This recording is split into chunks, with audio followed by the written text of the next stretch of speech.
Yes, following. As a court, please, my lord, we apologize for the late start. We are informed that accused number 5 had to receive his medication, and that is the reason why they arrived late. Okay, fine. My lord, we have no further questions to this witness. Okay, yes, Mr. Mgomez. Court is, my lord. Good morning, Kenny. Good morning, Advocate. Mr. Mgomez.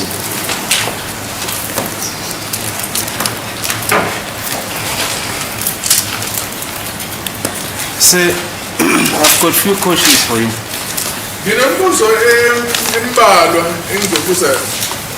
Firstly, it relates to your duties. As you said, you are an operational team leader. That is correct.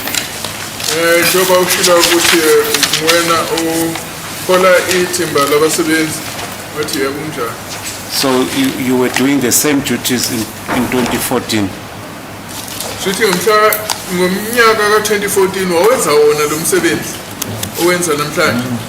That is correct, my lord. So you also told the court that you were allocating work for the members? That is correct, my lord. Even in 2014? That is correct. Then Lieutenant Colonel Mangena was in your team.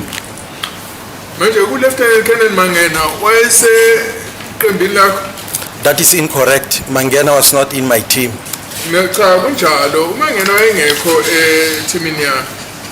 All right. I just want to clarify this because I'm looking at the duties that you actually perform, as you have told the court. May I just get clarity from you? You said you also your work also entail the reconstruction of the crime scene, correct?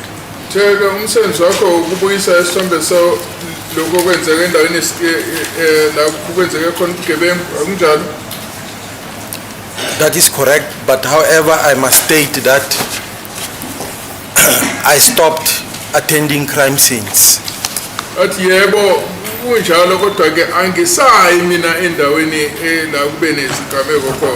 All right. After an interrupted period of approximately 10 years doing crime scenes. I stopped doing crime scenes in 2014 when I focused on the leadership and management of the operational team.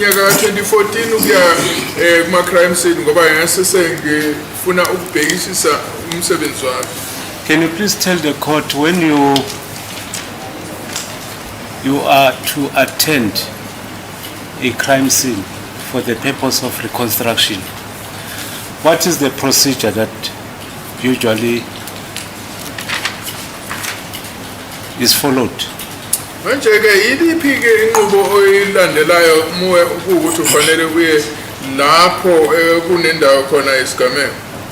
Let me just be precise.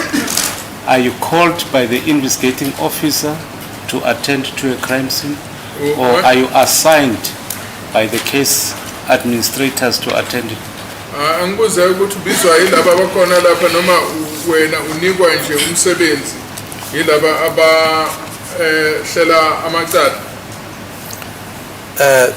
The person on standby will be called by on crime scene standby will be called by the person requiring the attendance of the scene, who can be the investigating officer or the crime scene manager.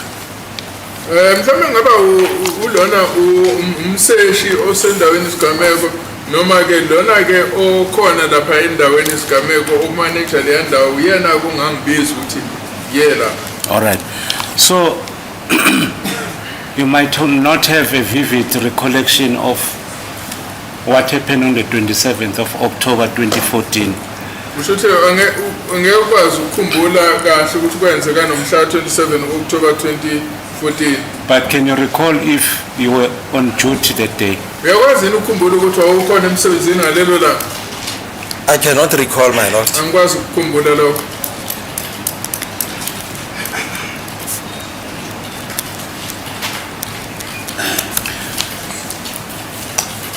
There's evidence by Lieutenant Colonel Mangena, who said he was called to attend to the crime scene for the purpose of reconstruction by Captain Bentley.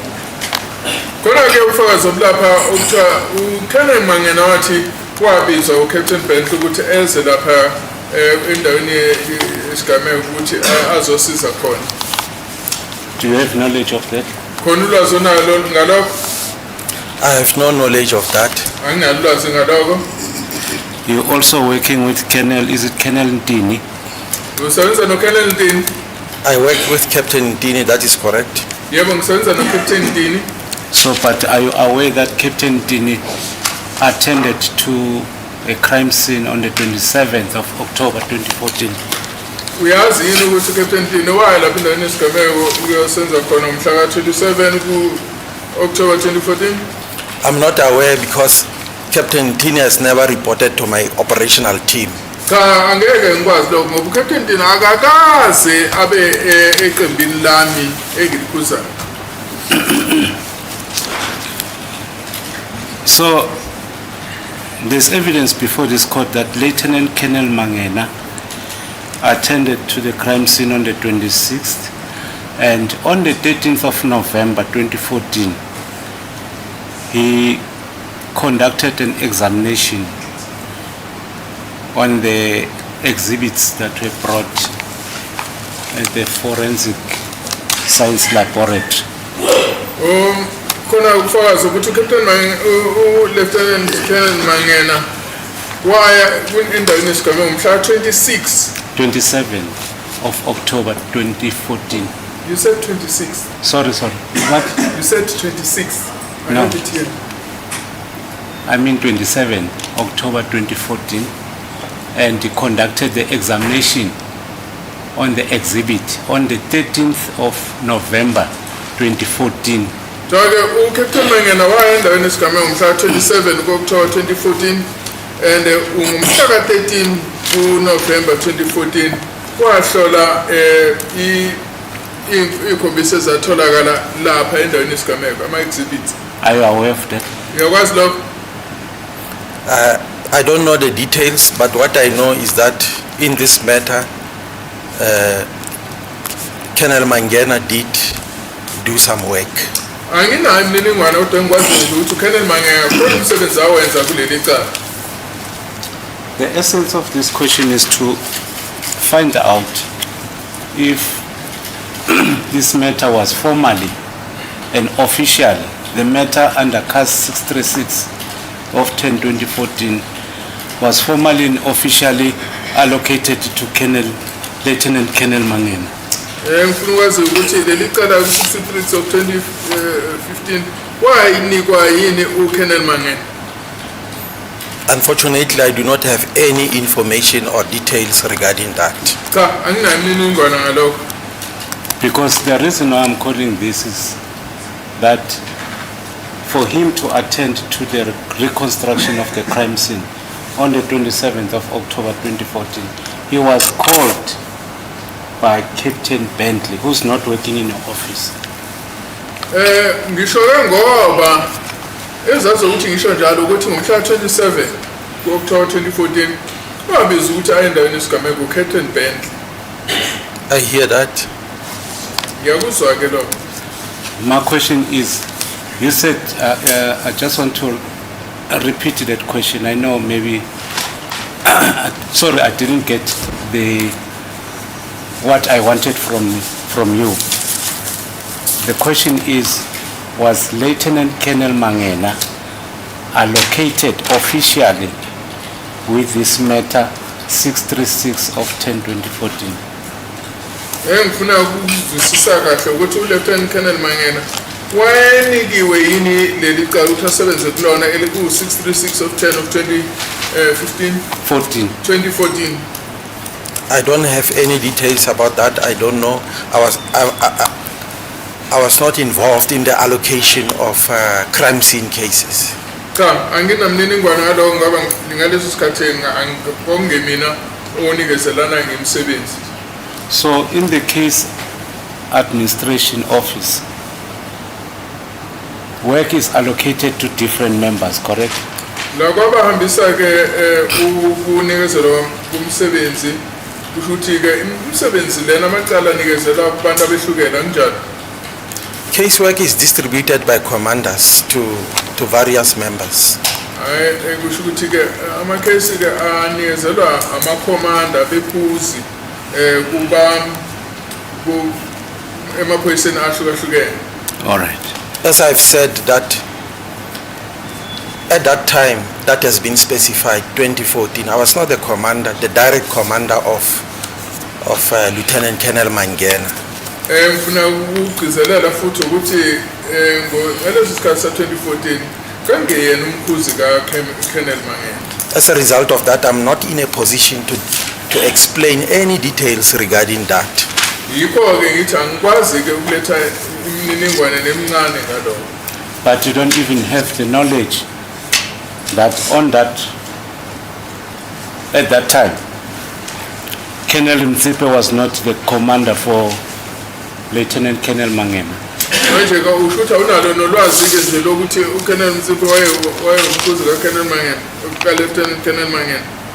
He was our commander. He is still our commander. Wayengumkhuzi wethu namanje useyena umkhuzi wethu. I'm referring to Mangena, not to everyone, specifically to Mangena.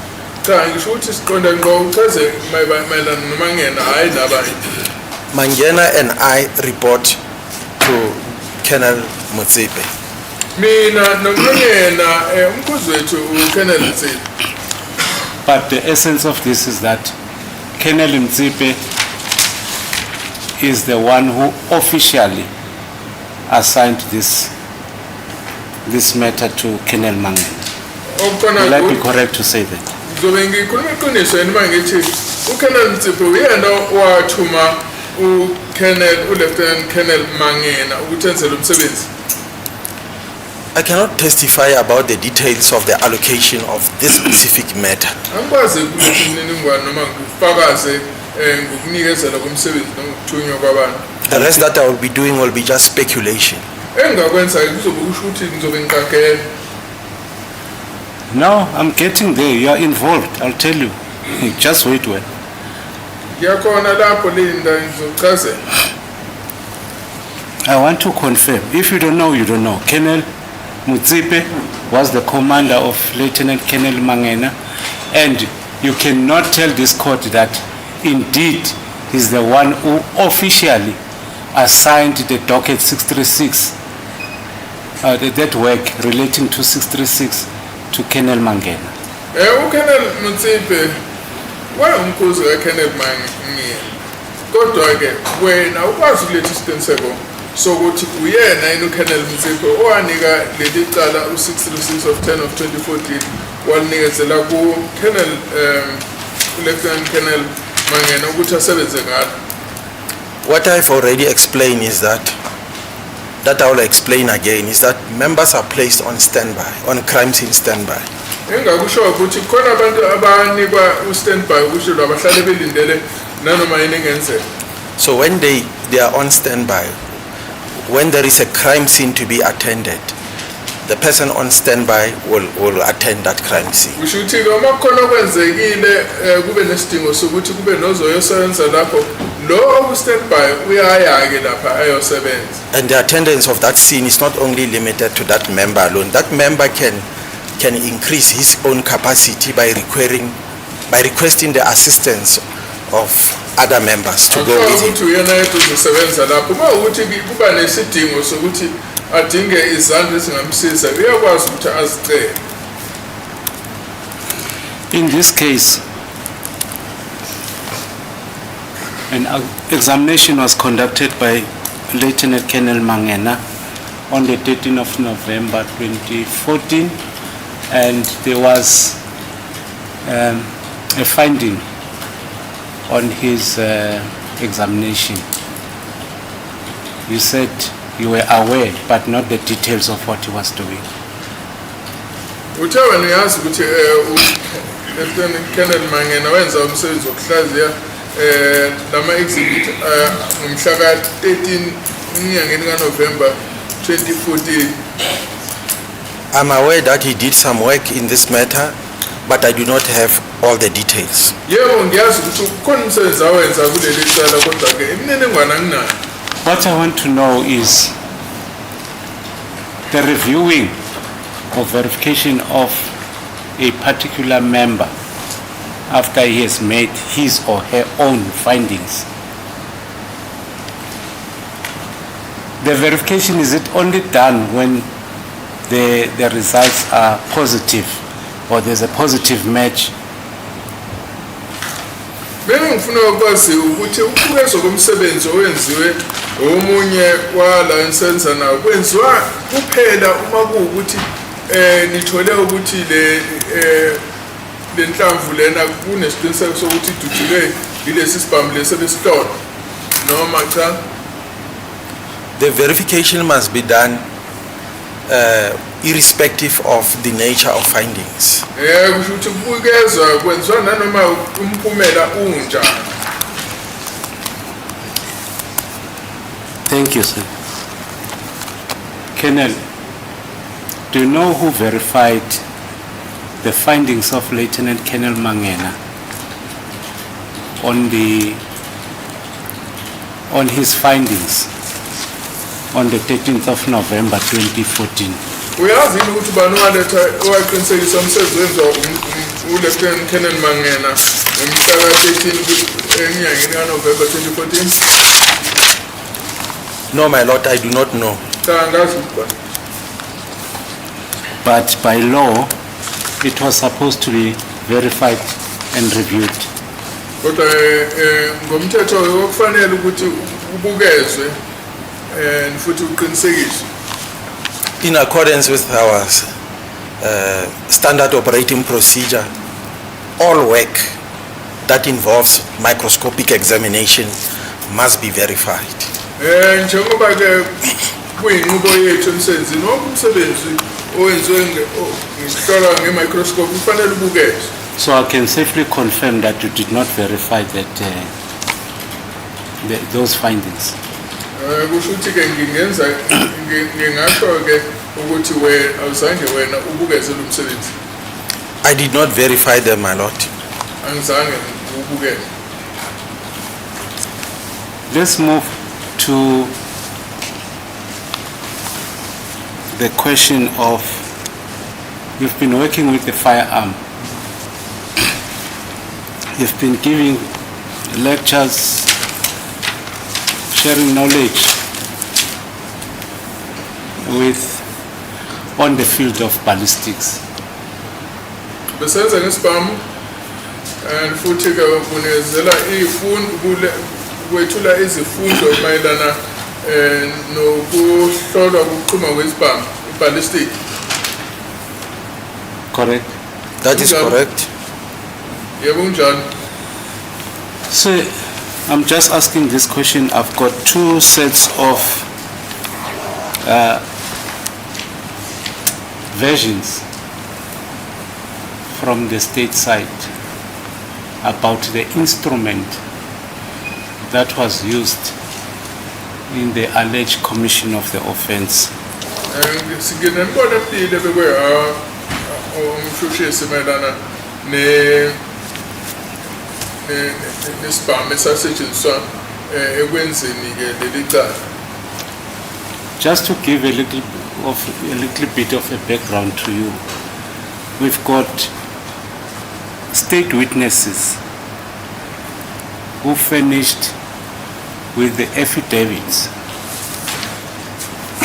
including the affidavit of the lead investigator, Brigadier Kinenda, Sina affidavit abhala ababesebenza ukusesha leli cala sifake lapho ke ne-affidavit ka-Brigadier Ginini.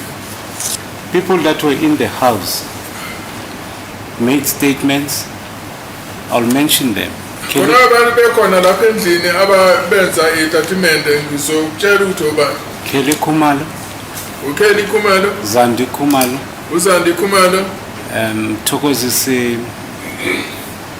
Twala, uMthozisi Thwala, Tumelo Madlala, uTumelo Madlala, and Longwe Twala, no Longwe Thwala, including Brigadier Kininda. ngifaka lapho no Brigadier Gininda. They made statements to the effect that the person, the intruder, was in possession of a 38 special revolver. Bathi ke ema-affidavit abo wayebangenele lapho ephethe ivolovolo elu-.38. This is part of the evidence brought by the state to this court through affidavits. Yilo bufakazi ke abalethwa umshushisi kule nkantolo kuwubufakazi. The other version of the state Manje ke omunye kumbono ubekwe umshushisi uthi relates to the exhibits that were alleged to have been found at the crime scene. ukhuluma ngembukiso eyatholakala endaweni yesigameko. Whereby the state says a 9mm parabellum. Those exhibits were shot from a 9mm parabellum CZ75, if I'm not mistaken. Kuthiwa ke lapho ke lembukiso yalethwa la enkantolo yathutshulwa isibhamu esi-9mm parabellum osuhlobo lwe-CZ. So you would agree with me that these are two sets of different firearms. Uzovumelana nami ke ukuthi ke lezi bhamu ezimbili zehlukile. It's correct, they are different. Yebo kunjalo zehlukile. It's common cause that the 38 special does not leave the cartridges, casings, after one has fired a shot.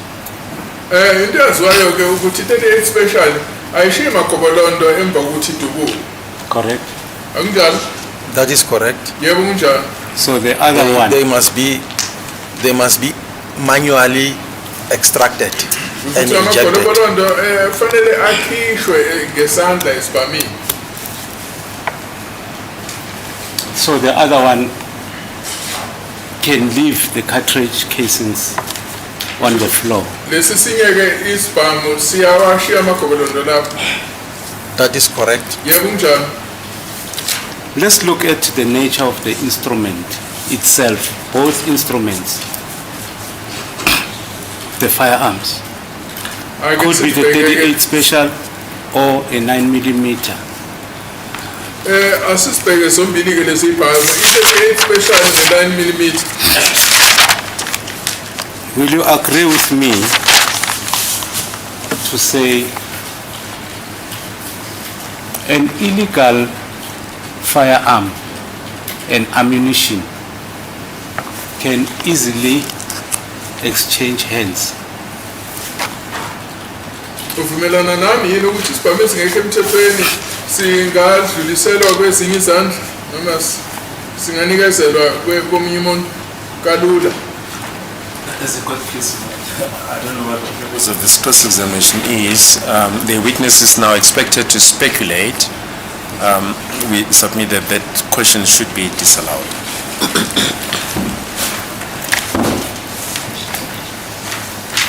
Sir, will you be in a position to establish or, to tell the court that a firearm, especially an illegal firearm and ammunition, is capable of exchanging hands? Uyakwazi ukuletha mhlambe ulwazi la enkantolo ukuthi isibhamu esingekho emthethweni siyakwazi ukudluliselwa komunye umuntu. Let me give you an example.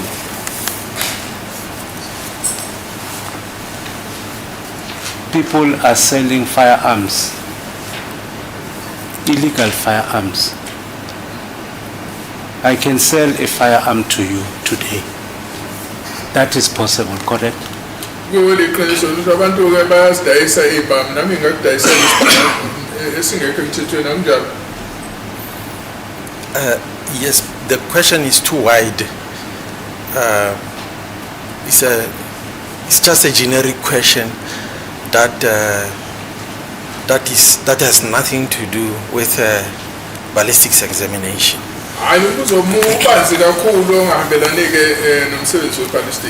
So this is a question that can be posed to anyone. So it's a too wide question. Can you narrow it? My role in this case is very limited. It is limited to the verification of marks that I have seen under the microscope. So this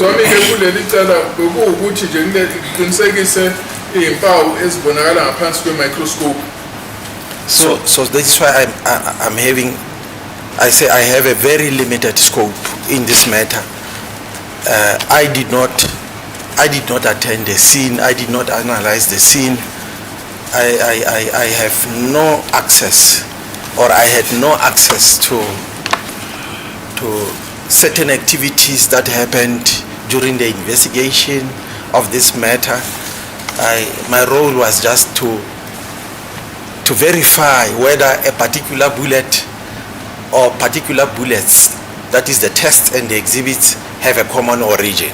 That's all that I did. The rest of the other things in this matter, I have no personal knowledge. That is why I indicated from the onset that whatever I will be commenting on with respect to either the investigation of the scene or the processing of the scene, that will be based on pure speculation, because I've got no personal experience with those matters. I've never been to the scene. I've never seen those, even whether we talk about the chain of custody from the scene, I did not seal those things, the exhibits from the scene. So the rest will be just speculation from my side.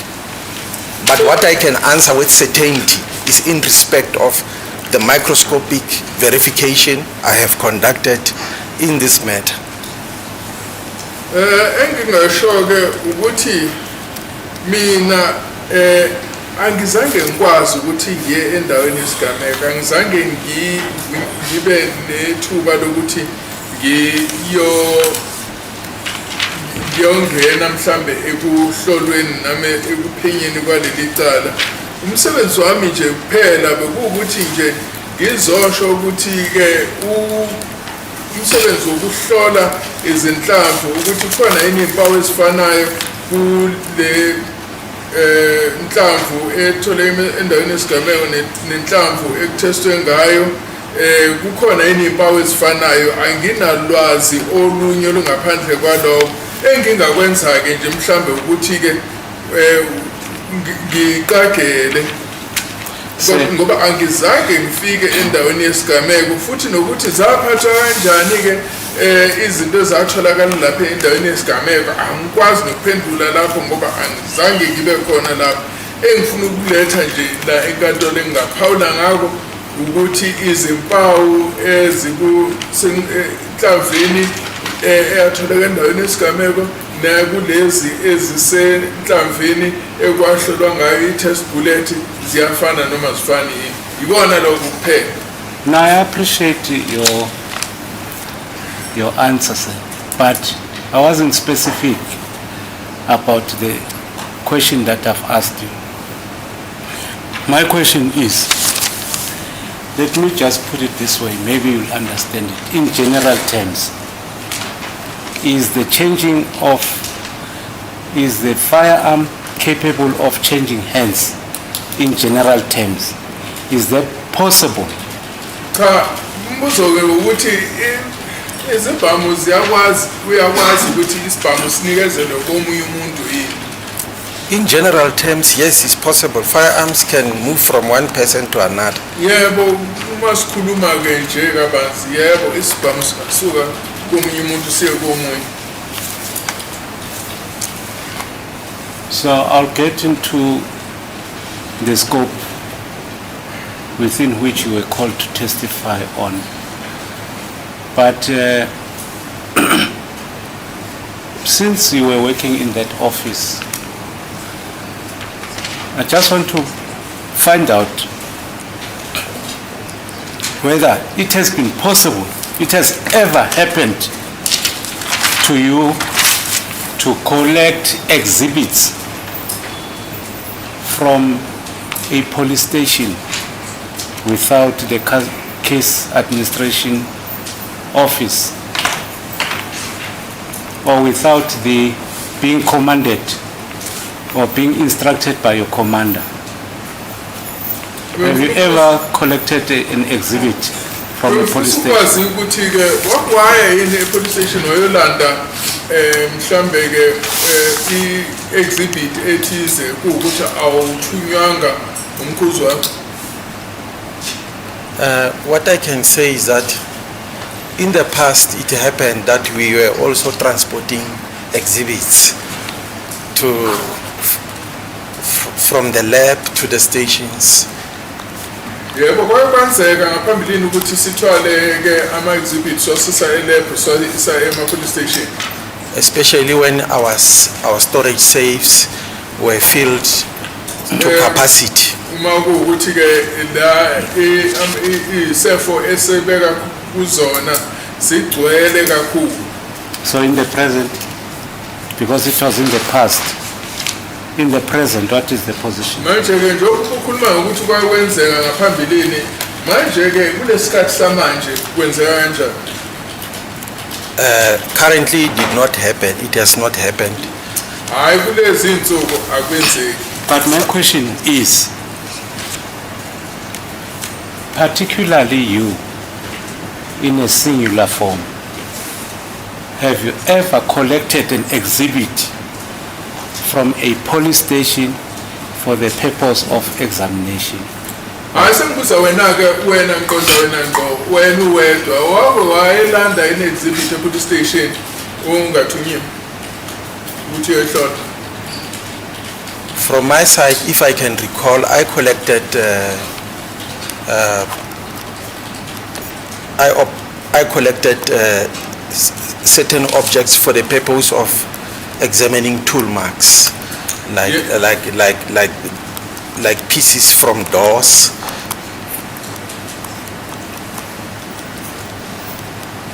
Yebo kukhona izinto engayozilanda ukuze ngize ngizozihlola so that they can be further processed at the lab. ukuthi ke zizoqhubeka zihlolwe lapha laboratory. But in this case, I'm concerned about ammunition and the tools, the firearms. Have you ever? Ngikhuluma ngezinhlamvu namathuluzi ngisho ke izibhamu. No, currently the circumstances has never dictated that I do that. Cha akaze kube nesimo esimgoqelela ukuthi ngikwenze lokho. But working from that office, for the purpose of conducting an examination, are you permitted by any law or any standing orders to collect a firearm or an exhibit from a police station? Cha uyavunyelwa yini nje umsenza kulelo office ukuthi uhambe uyolanda i-exhibit noma isibhamu police station? What I can say is that under normal circumstances we don't collect them, but they could be, I cannot rule out the circumstances that can come into play wherein the examiner may be forced or may be compelled by those circumstances to do it. Ngesimo esijwayelekile ke asikwenzi lokho kodwa ke angisho ukuthi ke angeke kube nesimo lapho ke busy ngokuhlola ukuthiza ngaphoqelele ukuthi ayolanda exhibit at police station. Can you give me of one circumstance that may compel a member to? Angichazeleke esisodwa isimo mhlambe isibonelo sesimo singaphoqelela ukuthi busy ngokuhlola aphoqelele ukuthi ahamba ayolanda i-exhibit police station. I cannot be able to give a list of those circumstances because there are certain circumstances that may come into play that never existed before. Angeke ngakunika ke uhlu lwezimo ngoba ke khona izimo ziba into esiqala ukuyibona ezingakazi zenzeke ngaphambilini.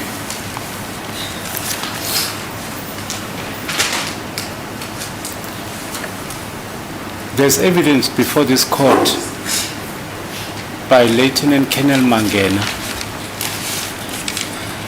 that he may instruct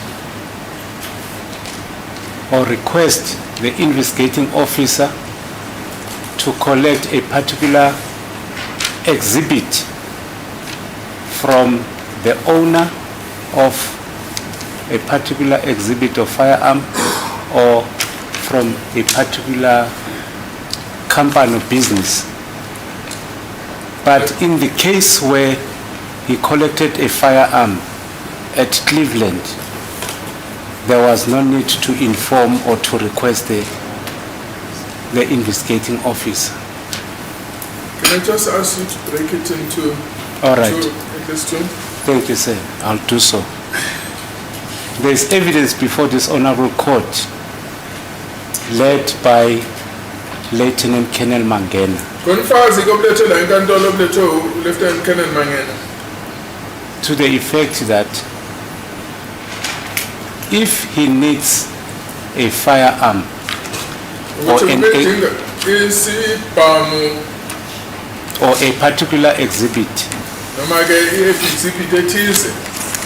if that exhibit is with the owner Uma ke leyo exhibit iphethwe umnini or a particular company, noma enye inkampani he may request the investigating officer to go and collect angakwazi ukucela ke umseshi ukuthi akahambe ayoyilanda. But in this case, he went to collect an exhibit at Cleveland without requesting the investigating officer to bring it to his office. Kodwa ke kulokhu ke uhambile eCleveland oyolanda ke i-exhibit ukuthi azange acele umseshi ukuthi kube uyena oyoyilanda.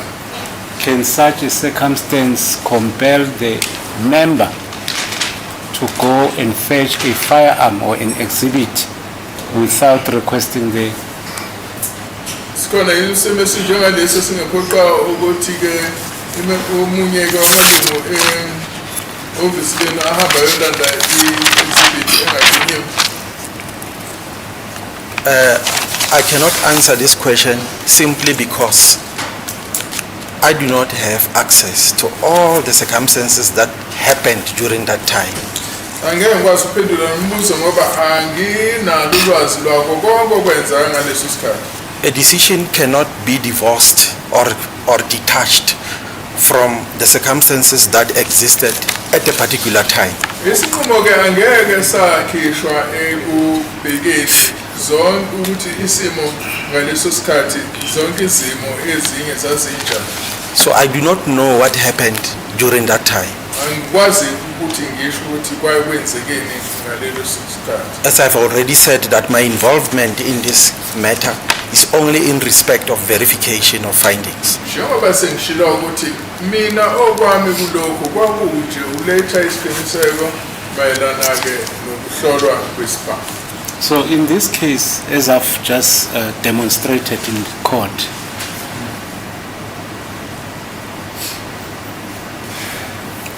if Lieutenant Colonel Mangena, you told this court, even himself, that the test that a member after the examination may apply a subjective test in his finding. Am I right? Colonel Mangena utheke amanye amalungu ngenzeka ukuthi emva ukuthi ehlolile ngeza namanye ukuthi azobona ukuthi wona abona kanjani anjalo. Is it The test is subjective. is it in respect of microscopic examination? Correct, yes. Athi-ke yebo kunike sikhuluma nge-microscope, hlolwa nge-microscope. As I've already stated before, the interpretation of the marks which are already on the surface of the bullet, that interpretation is subjective in nature. Njengoba sengichazile-ke ukukhipha umbiko noma ubhala umbiko mayelana nokuhlola ikona-ke kutheni umuntu ubona kanjani. Because it is based on knowledge and skill of the examiner, which comes from training. Ngoba kuphuma ekutheni umuntu uchwepheshe kangakanani lokuthi uqeqeshwe kangakanani. But the marks or the features that are considered, which are on the specimen, they form part of objective facts. Kodwa-ke okulapha iy'mpawu ezilapha kulezi zinto ezihlolwayo yezinto lezi ezingancikile ekutheni umuntu ubona kanjani. But are there any, if you may think of, other than the knowledge and the skill, are there any other external factors that may influence the examiner? Ngaphandle-ke kolwazi nokuqeqesha zikho ezinye izinto ezingenza ukuthi mhlawumbe zibe nomthelela endleleni abona ngayo uhlolayo. When I talk about ballistics identification, I must confine myself to knowledge and skill. Masikhuluma nge-ballistic hayi ithi-ke ngikhulume nje ngolwazi nokuqeqesha. Because it is the one which creates competency for the examiner to be able to make certain deductions and reach certain conclusions. Ngoba ikona-ke okunomthelela ekutheni ugcina esebone kanjani umhloli. Before I conclude my cross-examination,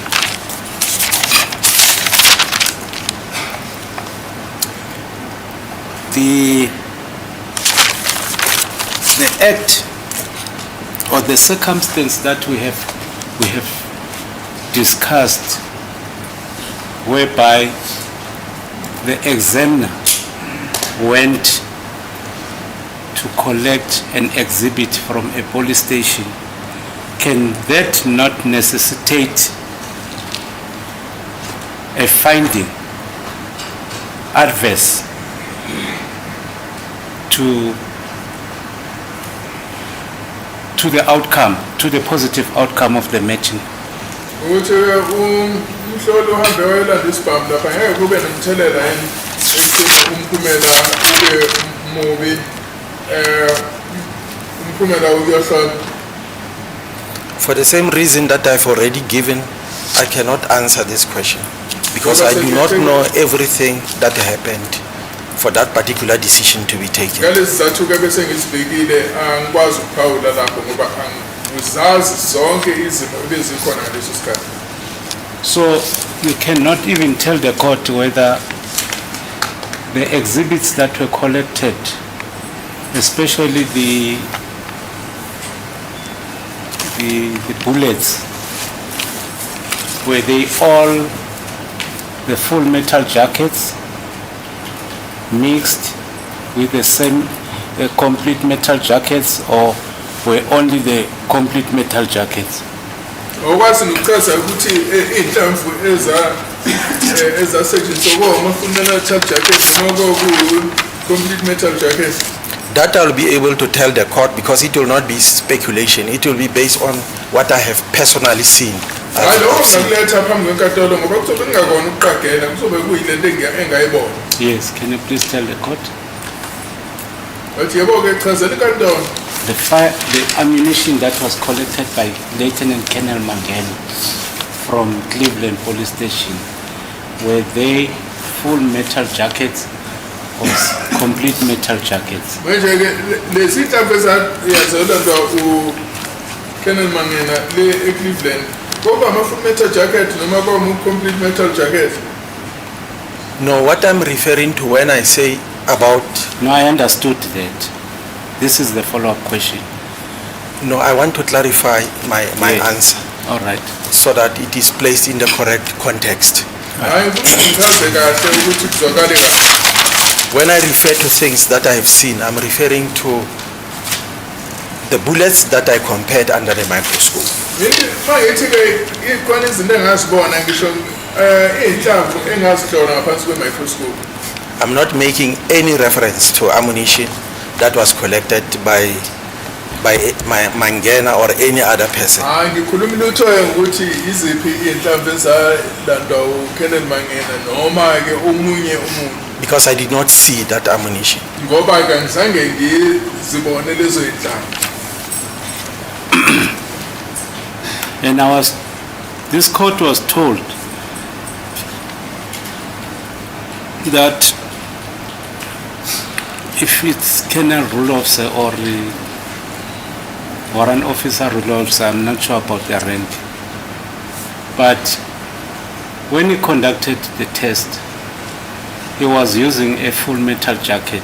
So-ke warrant officer noma uKenneth Rule Officer wathi mehlola wayesebenzisa i-full metal jacket. I hear that. Ngiyakuzwa lokho. The question from an expert or an analyst like you, if he was conducting a test on a full metal jacket, he cannot use the complete metal jacket. Kusho ukuthi-ke uma esebenzise uhlobo lwe-full metal jacket angeke akwazi ukusebenzisa i-complete metal jacket. Can he use the testing ammunition or bullets? Let me just be practical and say, if Rudolfse conducted test on a full metal jacket, can he further take complete metal jackets to do further tests? Uma-ke uRudolph esebenzise ehlole inhlamvu full metal jacket angakwazi ukuthi aqhubeke ngokuhlola esebenzisa ama-complete metal jacket. That will depend on the scope of what he's doing. Lokhu kuzoncika ekutheni indima enikwe ingakanani. If he's doing a comparison with another exhibit on record, and the exhibit is of a different material, he will have to fire more tests with the material that is as close as possible to the material on the exhibit. Manje uma ukuthi khona exhibit anayo eyakho ngensibhe ethize, uma ukuthi-ke ufuna ukuthola-ke umphumela ongcono ufanele adubule ezama ukusebenzisa-ke inhlamvu yenziwe ngensimbi esondelene kulolu hlobo lwensimbi eyakhe ngayo i-exhibit, inhlamvu eyi-exhibit. Even our procedure is very clear that you must use the material which is as close as possible. Inqubo yethu isho njalo ukuthi ufanele uzame ukusebenzisa-ke uhlobo lwenhlamvu olusondelene kakhulu mayelana nensimbi-ke eyakhiwe ngayo nalena insimbi esekule bullet ezohlolwa. As close as possible to the exhibit. Kuthiwa ayisondele kakhulu ngohlobo lwayo kule nhlamvu-ke ye-exhibit. That is why we have a minimum threshold. The minimum is two test fires. Yikho-ke sinesilinganiso esincane esisetshenziswayo ukuthi kufanele ube udubule kabili ungadubuli kanye kuphela. But we don't have the maximum. Kodwa-ke asinaso isilinganiselo sangaphezulu la kuthiwa khona kunqunywa khona ukuthi ungaqhubeki weqele ngale kwazo. In your case,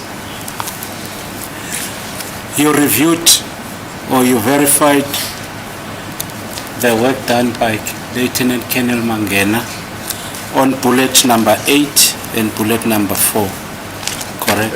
Wena-ke wenza wahlola umsebenzi wenziwa uLieutenant Colonel Mangena usebenzisa-ke inhlamvu number 8 na number 4.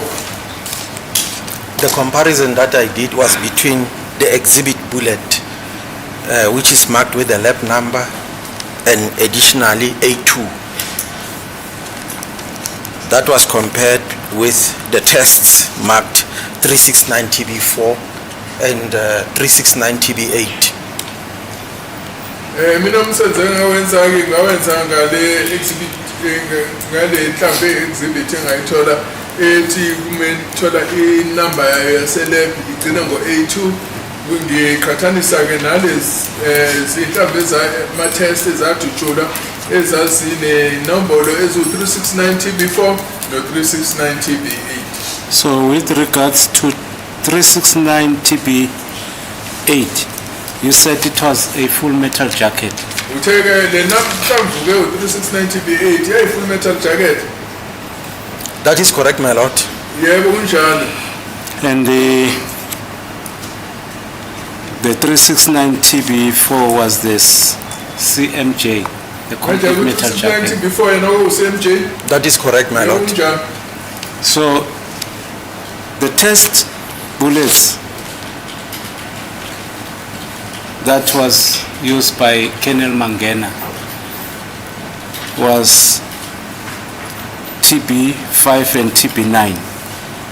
Manje-ke inhlamvu yokutest izinhlamvu abathesta ngazo aqhathanisa ngazo u-Lieutenant Colonel Mangena kwakuwu-TB5 no-TB9.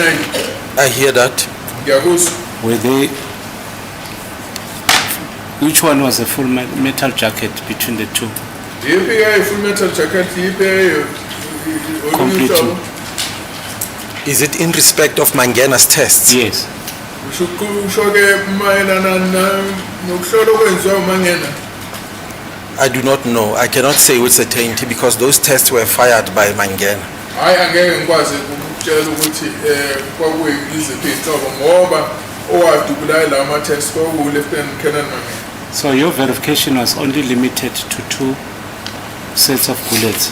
Usho-ke wena-ke ukubukeza kwakubhekeneke nezinhlamvu ezimbili kuphela.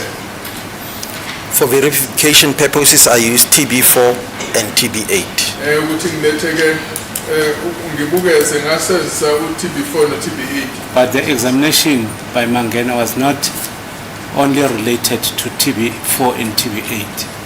Mangena There were further tests. u-TB4 no-TB8. There were further tests that were conducted by Mangena. Waqhubeka wahlola-ke nakwezinye. That So is correct. your focus was mainly on 369 TB8 and TB4. Usho ukuthi-ke wena waqonda ngqo kulezi nhlamvu ezimbili u-TB4 no-TB8. What I can say is that when Mangena handed the tests and the exhibits to me, he gave me everything. That is from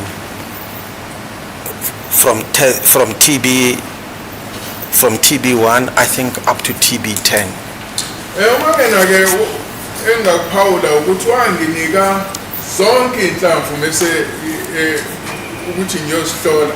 Wanginika ngicabanga ukuthi kwakusuka lapha ku-TB1 kuyofika ku-TB10.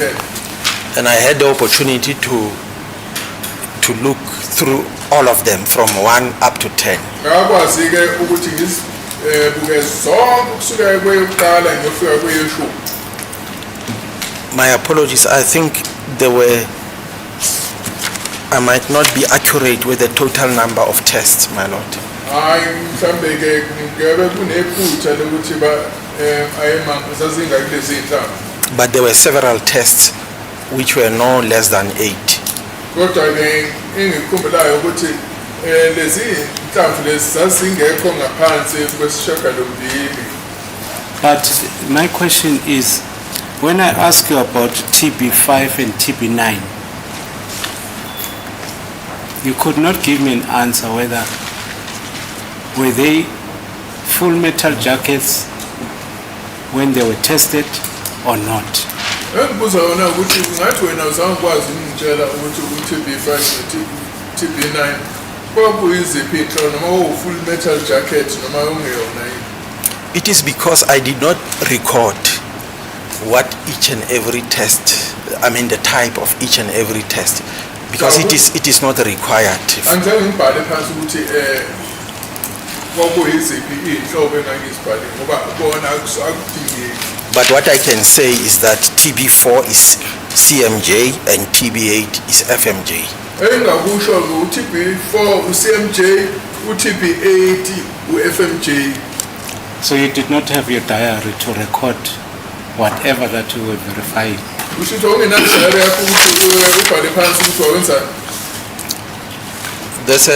There's a minimum amount of information that is prescribed to be populated in the worksheets that we use. Khona ke ulwazi olufanele uligcwalise lapha kulamashiti esiwasebenzisayo. But So it is- if- so proceed. If there are no boundaries or parameters, you will end up recording each and every detail to an extent where your case file can go up to 1,000 pages. Manje uma ingekho imizele ukuthi yini oyibhala lapha ungabhala into eningi ugcine ke ubhale umqulu wenkulungwane yamakhasi. Yes. You concluded that there was a positive matching in relation to the test that we have verified. Wena ugcina ngokuthi uthatha isinqumo sokuthi kukhona kufanana phakathi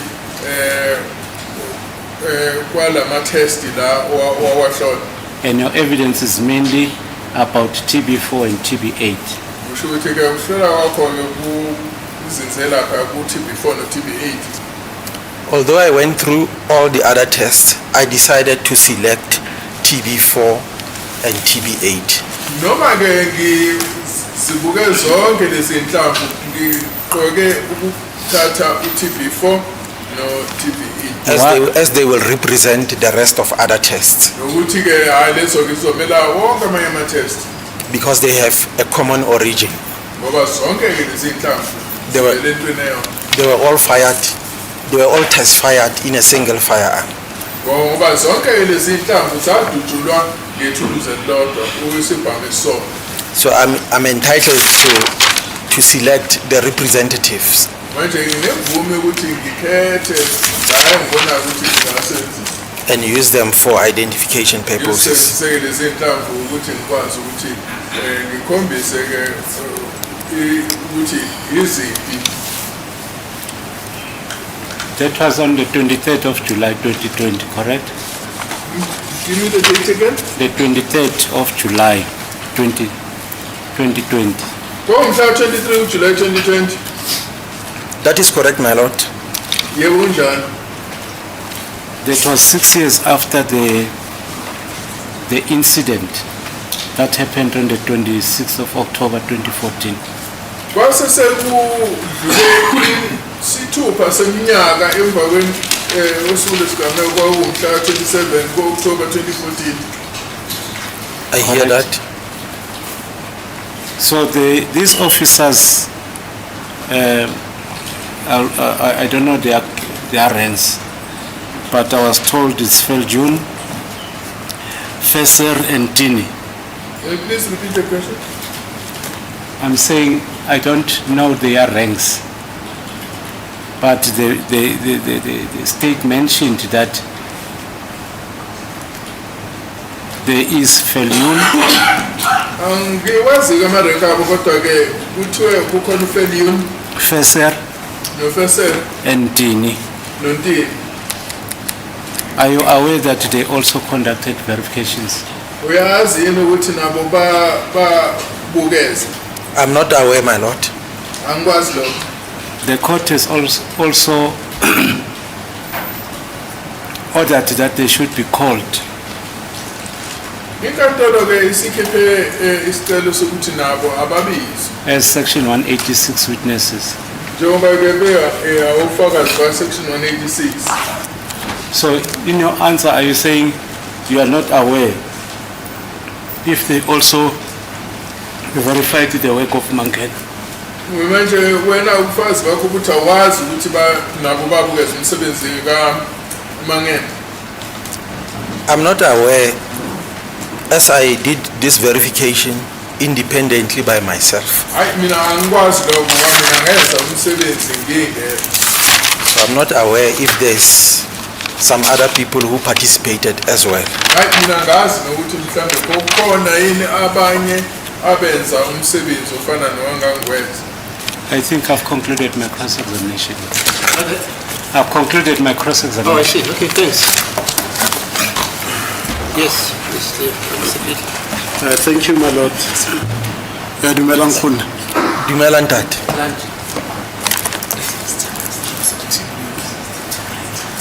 My lord, there's members that we should take a short adjournment. Okay, what's the time then? 11:23, my lord. Okay, so for 15 minutes. All right. Sure.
noted. Nkgonne madume gape ga tla le letsogo. Dumela ntate. Now, you were called by, or you were requested by Colonel Mangena to do a peer review on this matter, correct? Ucela uKenneth Mangena ukuthi uzobukeza umsebenzi. That is correct. Yebo unjani? Now, before we go in depth regarding what you did, I want to give you background regarding his testimony pertaining. Singakayike kuloko ozofakaza ngicela ukuthi ke ngizokutshela ukuthi kafuphi ufakaze wathi. Now, I'm not going to dwell much because that evidence is off record, but because you were not here, I'll give that to you. He says that he received 2 test fires from the exhibit firearm. Those test fires, TB1 and TB2, were fired by Warrant Officer Rulofse. Uthe wathothele inhlamvu ezimbili ezokuhlola ngazo lezo inhlamvu lezo zazithuthulwe Warrant Officer Rulofse. Now, the first port of call when he received a request to do a comparison examination on this matter was to compare Exhibit F, which is the exhibit bullet in this case, with the 2 test fires of Rulofse. Uthe aqale ukwenza ukuthi ke aqale ngokuhlola noma ukuqhathanisa i-Exhibit F okuyinhlamvu yatholakala endaweni isigameko nelezi inhlamvu ezimbili uTB1 noTB2. Yes, I hear. And for contextual purposes, TB1 and TB2 are FMJ type bullets or ammunition. Manje lezi inhlamvu ezimbili uTB1 noTB2 ama uhlobo lwe-FMJ. Understand? Yes. And according to the testimony of Colonel Mangena, when he compared the exhibit bullet, Exhibit F, with TB1 and TB2, the FMJs, he observed that the FMJs did not impart sufficient marks. Therefore, as you correctly testified, he had to go and test fire bullets that are closely resembling the material used in the exhibit bullet.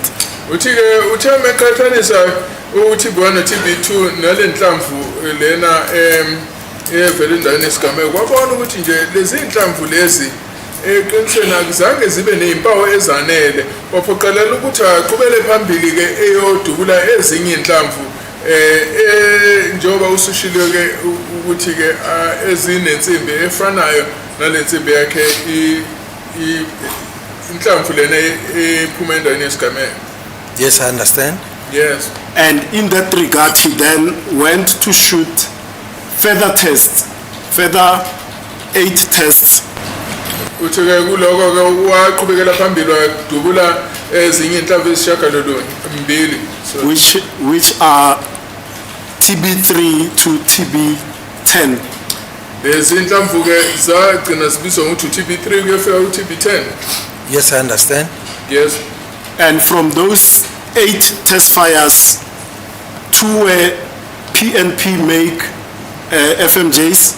Manje kulezi inhlamvu ke azidubula ezimbili zazo zaziuhlobo lwe-PMP. Yes, I understand. Yes sir. The 2 CMJ type fire bullets Uthi ke ezimbili zazo zaziuhlobo lwe-CMJ were of ANG manufacture. Zazakhiwa ile nkampani kuthiwa NG. I understand. Yes sir. The further 2 CMJs were of 6 hour manufacture. And kuthiwa ke lezi ezimbili ke ama-FMJ zenziwa 6 hour. Yes, I understand. And Yes. the last 2 were of a make that he never recorded, and at the time he testified, he could not recall those last 2. Manje uthi ke lezi ezimbili ezinye azidubula akasakazange abhale phansi ukuthi zazakhiwe ubani, azange kwazi lesiqiniseko sokuthi zazakhiwe yiphi inkampani. Yes, I understand. Yes. And also for contextual purposes, he says that he fired all of those tests successively, randomly, without noting which one was an FMJ, which one was a CMJ, and amongst the CMJs without noting if this one is ANG, 6 hour, or the unknown make. Thina sangeke aqaphela ukuthi ke njoba edubula kwakuyiziphi inhlamvu asidubula wavele wadubula nje engabheki nokuthi lezi inhlamvu asidubulayo zaza kwa isiphi inkampani. I understand.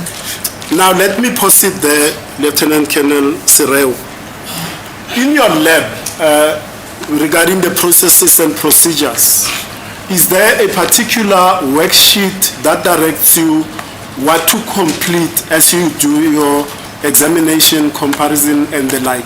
Manje ke lapha ke nginqubo yenu enisenza ngayo lapha laboratory khona yini worksheet enisenzisayo enikhombisayo ukuthi nifanele nenzeni nibhaleni? There is a worksheet Yebo khona that we worksheet. complete. Can you elaborate on that? Ungakwazi Lieutenant usichazela Colonel? abanzana ngalo? The worksheet, each and every examination type that we conduct, there will be worksheets associated with that type of examination. Kuzo zonke inhlobo ke zokuhlola esinazo khona worksheet ehambelana nanoma yiluphi uhlobo esilwenzayo. So the worksheets are designed for recording. Manje ke lama worksheet enzelwe nje ukuthi ke kubiwe What the examiner discovers during the examination process. ukubikwayo ukuthi ke lo ohlolayo utholani emsebenzini wakhe ukuhlola. Okay, now besides the worksheet, say for example, there's information further. You've done several tests and there's incomplete space to record your workings. Are you required to have a notation or recordal on any document further? Manje uma usuphelele indawo lapho ungabhala khona njengoba uqhubeka uhlola uyavunyelwa yini ukuthi uthathe olunye uhlobo lwekhasi ubhale kulona? Yeah, the worksheet is precisely meant for notes. Okay. Manje le worksheet engikhuluma ngayo yakhelwe ukuthi ithathe amanothi. Now, back to the subject matter of your peer review, you are then given, and correct me if I'm wrong, because you try to answer that under Mr. Mgomezulu's cross-examination, but Colonel Mangena says he gave you all the test fires for you to compare, correct? Khane mangana uthe ukunike zonke inhlamvu ukuthi uziqhathanisa kunjalo? That is correct. Yebo kunjalo.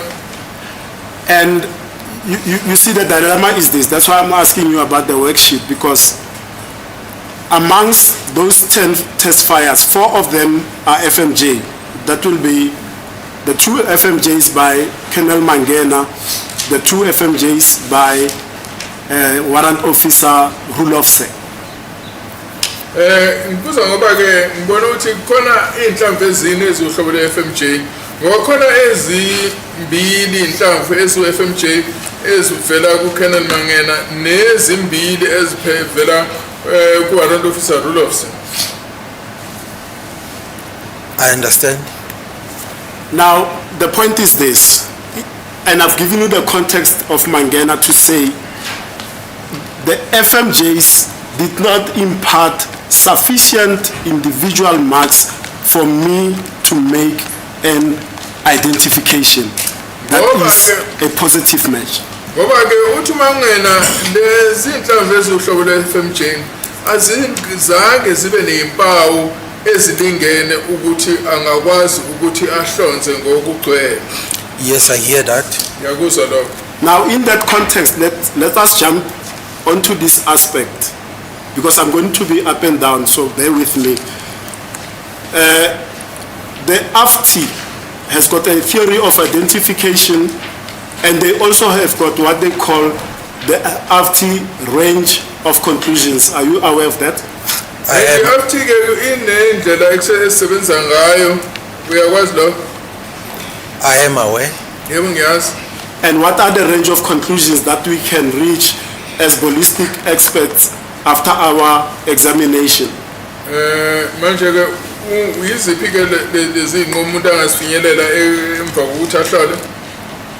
It is an identification that we normally call positive. Usho ukuthi-ke yilo kuhlonza esithi kuveza umphumela omuhle. It is an inconclusive result. Usho ukuthi-ke ile mphumela obonakala ukuthi awukwazi ukuthi kungathathwa isinqumo ngawo. We have an elimination that we commonly refer to as negative. Kukhona-ke lokhu ukuthi-ke okukhiphayo-ke isibhamu esithize ukuthi akusona esisebenzile. And for argument's sake, and correct me again if I'm wrong, I'm not a ballistic expert, there may be a fourth one that is unsuitable for comparison, where the bullet projectile is so damaged that we cannot even put it under a microscope. Is that correct? Khona umkhankasini la engathiwa khona kunenhlamvu engakwazi ukusebenziseka ngoba iba ilimele kakhulu ukuthi ingakwazi ukuqhathaniswa kunjalo. That is correct. That one refers to when the bullet cannot be used or the specimen cannot be used for comparison purposes because of damage. Yebo khona lokho ngoba kusho ukuthi-ke kuzobe kukhulunywa lapho ngenhlamvu elimele kakhulu ukuthi ingasetshenziswa ukuqhathanisa. And as I was going through the literature on these aspects, it says also with inconclusive finding, there are 3 categories under inconclusive. Are you aware of those categories? Kuthiwa ngalapha ngaphansi lomphumela ongacacile kuthiwa kukhona izigaba ezintathu ezikwazi ukuthi zibonakale ngaphansi kwalowo. I'm aware of those in the literature, yes, that is correct. Athi yebo embhalweni ngiyazi ukuthi kukhona lokho. Can you also elaborate on the 3 categories of inconclusive in brief? Ukuthi ungakwazi usichazela ukuthi-ke imiphumela engacacile enjani? The first one is called positive inconclusive. Oqala yilokho kuthiwa umphumela obonakalayo ukuthi awucaci. Is where in that case there is an agreement of class characteristics. Lapho kuyabonakala ukuthi kukhona izimpawu ezithile ezibonakalayo. And some measure of agreement of individual characteristics. Sekuyabonakala-ke nokuthi kukhona ukuvumelana mayelana nezimpawu ezikhona ezingajwayelekile. But not sufficient enough to make a positive identification. Kodwa-ke kuthiwa nanoma kunjalo lezi zimpawu azilingene ukuthi zingakwazi ukuthi zisetshenziswe ukuhlonza. There is a negative inconclusive. Kukhona-ke naloku kubizwa ukuthi negative inconclusive kusho ukuthi-ke ukungacaci okungamukeleki. In this case, all class characteristics agree. Sure, ama-class characteristics akhona with some measure of differences. Kusho ukuthi-ke nanoma kunjalo kusho ukuthi lezi mpawu kunokwehluka phakathi kwazo. It's an inconclusive which is leaning slightly towards elimination. Kusho ukuthi-ke leyo-ke incike kakhulu ngasekutheni ingakhishwa. The first one that I explained is an inconclusive which is slightly leaning towards an inclusion. Lokuqala-ke yila esibona khona ukuthi izimpawu zingathi zigobele ngasekutheni mhlambe zingayezisebenzisekayo. There's an inconclusive result where all class characteristics agree. What? Agree. Kusho ukuthi khona lapha kwesithathu la kubona khona ukuthi wonke ama-class characteristics ayavumelana. This type of inconclusive result is not leaning either to the left or right. Kuthiwa ke lokhu ke akugobeli kwesokunxele noma kwesokudla. In simple terms, it means I don't know. Kuthi ke egcineni umhlaziyi uchaza ukuthi akazi. Because you cannot determine whether or not a specific bullet or was fired by a specific firearm. Uthi ngoba ke lapho ke akunazimpawu ezikutshelayo ukuthi inhlamvu ethize yadutshulwa isibhamu esithize. Without any inclination towards the positive side or the negative side. Uthi ke lapho ke akukho ke lutho olukusondeza ngasekutheni yebo noma ukusondeza ngasekutheni cha. Now, given those range of conclusions, would I be correct that, especially let's focus on, because the other two, inclusive elimination, speak for themselves. Regarding the inconclusive finding, irrespective of the subcategory, that inconclusive finding is a standalone finding, correct? Manje ke kusho ukuthi ke umphumela ongacaci umphumela osimele anjalo. Yes, in terms of our procedure, operational procedure, we have only one inconclusive. Thina ke ngendlela inqubo yethu sinomphumela wodwa ongacaci. And at the essence of that is to say with inconclusive. Can please repeat that? The essence of inconclusive is this. You cannot say for example, in this case, I don't want to fetch examples that are far-fetched and I'm lost in translation. Pertaining to this case, if an examiner says exhibit F, and which is the firearm, and exhibit the exhibit bullet in this case, I cannot determine either way whether this bullet was fired from this firearm, then that will be an inconclusive finding. Would that be correct? Umphumela ongacaci ukuthi umhlaziyi uthi i-exhibit F lapha sikhuluma ngesibhamu usho ukuthi akukho okucacayo ukuthi lesi sibhamu isona esadubula leya nhlamvu ethize. That is correct, my lord. Yebo kunjalo. And let me take it further. With that inconclusive finding, I then produce a report that will be sent back to the IO of the case, the investigating officer, to say, this is my finding. It is inconclusive because I've looked at the bullet, compared it to the test, and yes, the class characteristics are discernible, they are there. And there is some agreement of individual characteristics, but they are not sufficient for me to make a finding that it is a match. Correct? Kusho ukuthi emva kwalokho kuyisela umbiko oya kumseshi ochaza ukuthi nanoma zikhona impawu ezibonakalayo azilingene ukuthi ingathatha isinqumo sokuthi nempela isona isibhamu esadubula le nhlamvu. Yeah, all reports, whether positive, negative, inconclusive, must be sent to the investigating officer. Yebo imbiko yonke umbiko ovumelayo umbiko ophisana nombiko ongacacile konke kufanele kubuyisele ku-IO. Now, in the context of what I described to you with the work that Colonel Mangena did, when he said, when I compared Rulof's TB1 and TB2 with Exhibit F, I could not determine on the marks imparted on TB1 and TB2 sufficient marks for an identification.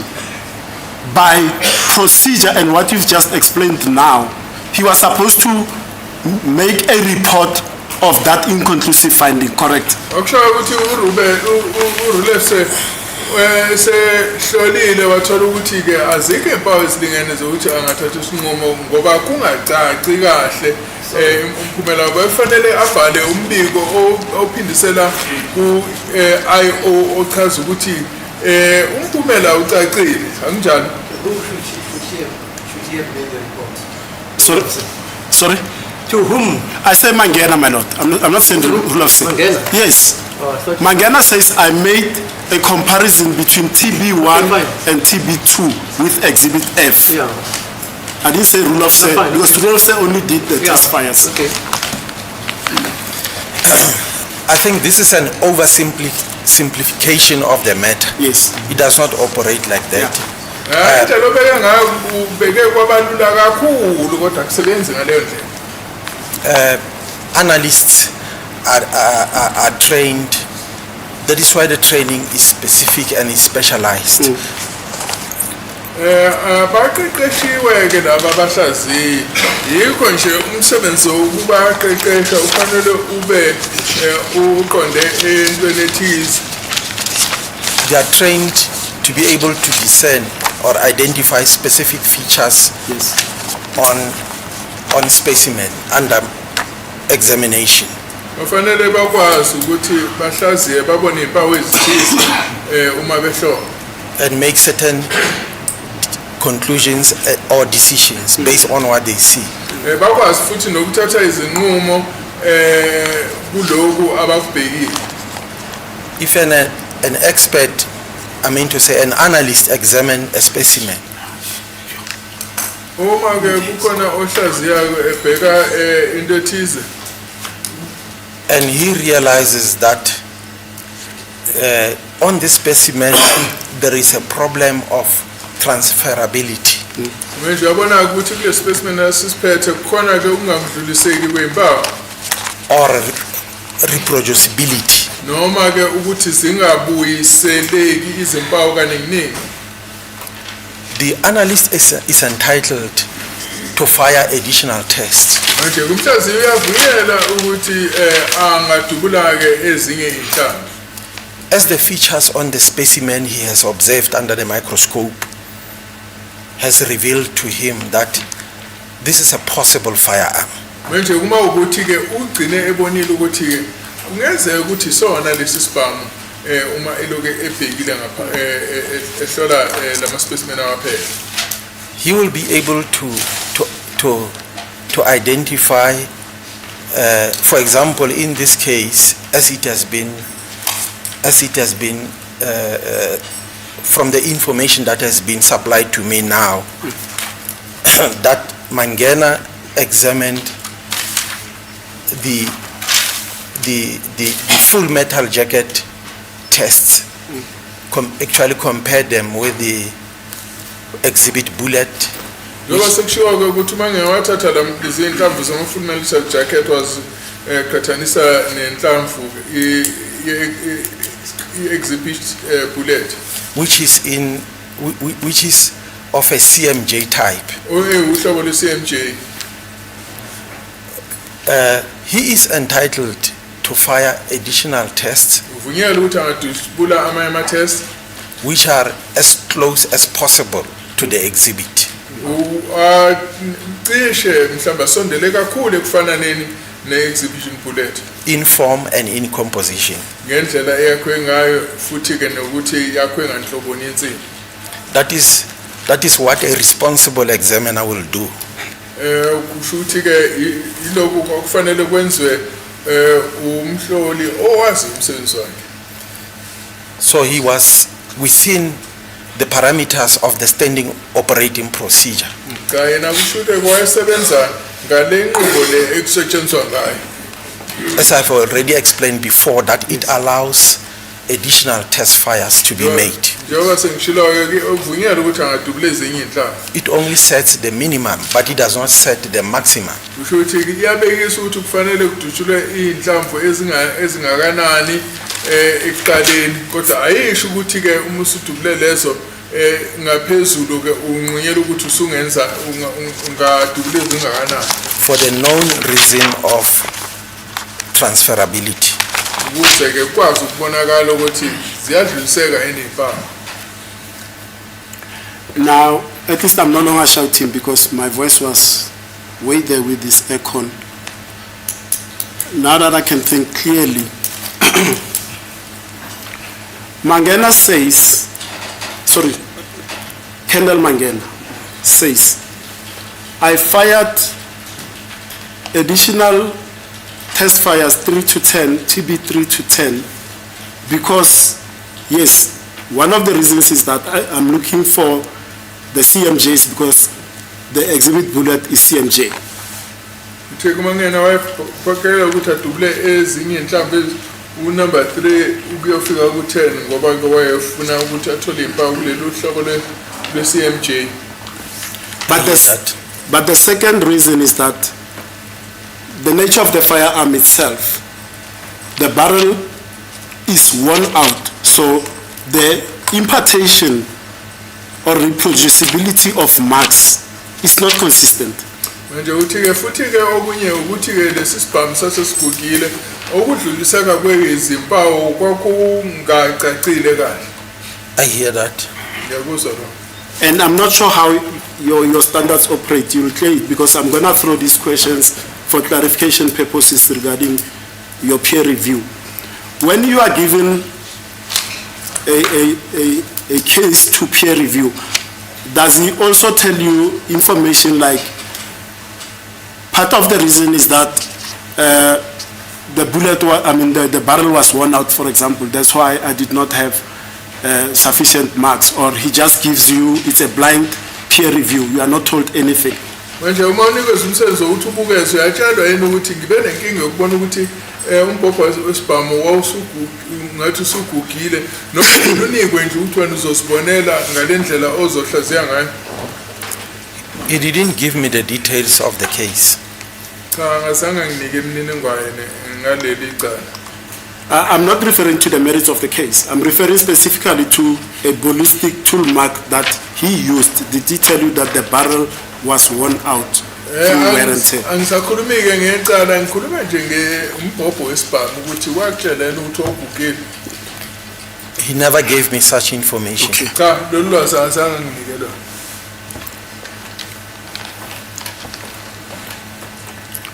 Okay. And now we are at the stage, your testimony is that you compare the exhibit bullets with all the test fires, 1 to 10. Is that my understanding? Ngizwisisa-ke ukuthi waqhathanisa nazo zonke inhlamvu ezazikhona kunjani. I examined all the test bullets that were given to me, including the exhibit. Ngaqhathanisa zonke lezi inhlamvu enganginikwe zona ngifaka lapho futhi-ke nenhlamvu ye-exhibit. And for you, as you have gone through all the test fires, you make a determination that TB4 and TB8 gives me the best possible marks where I can make a comparison with exhibit bullet, correct? Usubhekileka wabona ukuthi uTB4 noTB8 zikunika-ke impawu ezicace kahle ukuthi ungaqhathanisa kahle. Kanjani?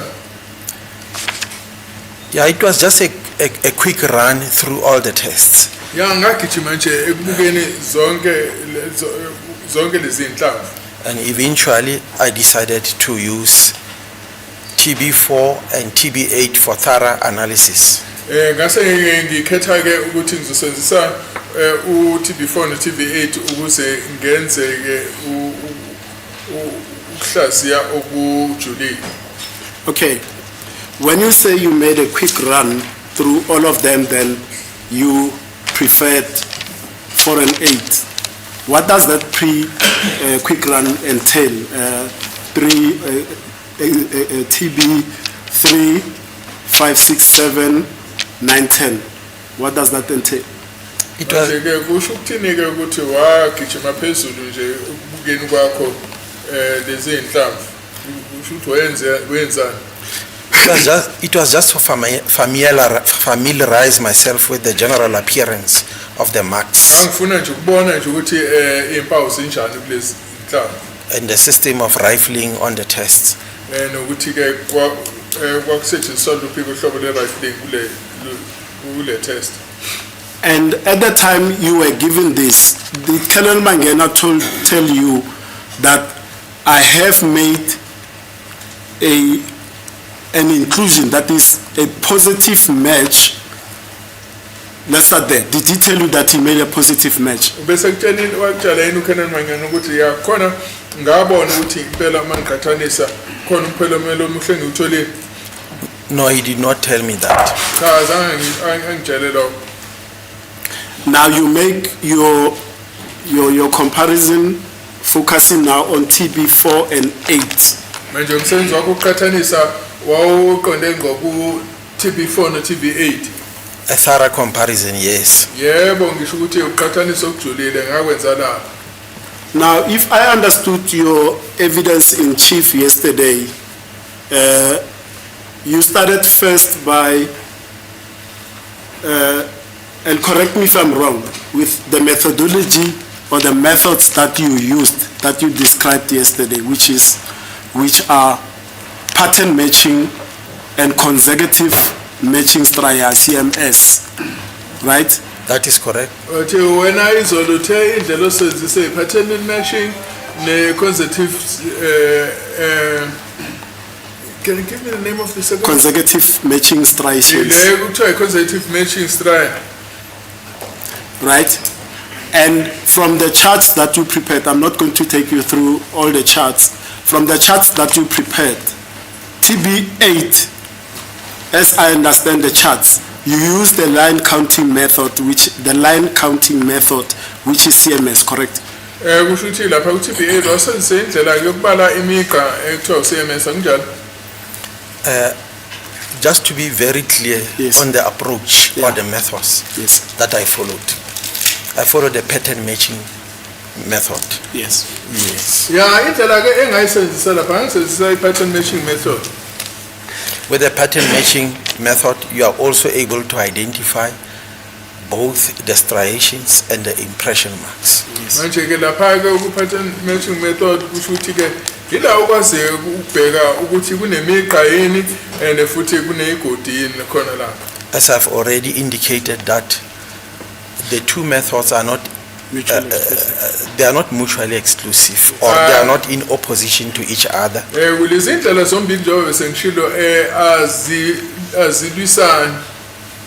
But the current situation is that we use pattern matching at Ballistics South Africa. Kodwa ke njengoba Ballistics South Africa indlela esiyisebenzisayo kakhulu ile pattern matching method. But it will not be incorrect if one uses CMS, because they both subscribe to the theory of identification. Futhi ke kuzobe kungeyona iphuthu ukusebenzisa i-CMS ngoba nayo ke iyayisebenzisa ke indlela enhle yokuhlola. And now and remember, on that aspect, I agree with you, that you can start by using pattern matching, and if you see the patterns and they are reproducible, you can even go to line counting, which is CMS. So I'm not faulting you on that aspect, and don't take it like I'm faulting you. Cha angisho ukuthi ke ngiyakuphikisa ukuthi ungakwazi ukusebenzisa pattern matching kuyidlule le kulapha ku line counting ngaphansi kwe-CMS. And when we talk about pattern matching, remember, Lieutenant Colonel, I am asking you questions, but I'm learning from you as well. So some of the questions, take it, I'm a layperson when it comes to ballistics and comparisons and the like, right? Njengoba ngikubuza ke mbuzo hayi ngiyaqhubeka nami ngiyafunda khona iqosha njengoba ngingena ubuchwepheshe we-ballistic. Now, with regard to pattern matching, what we are essentially dealing with, and correct me if I'm wrong, we are dealing with the known non-match, correct? Or are we dealing with both non-matches and known non-matches? Manje lapha ke sisebenza ke ngempawu ezaziwayo ezifanayo noma impawu ezaziwayo ezingafani. The concept of known non-match or known match, actually known non-match, is embodied in the theory of identification. It's not something that can be associated with pattern match only or CMS.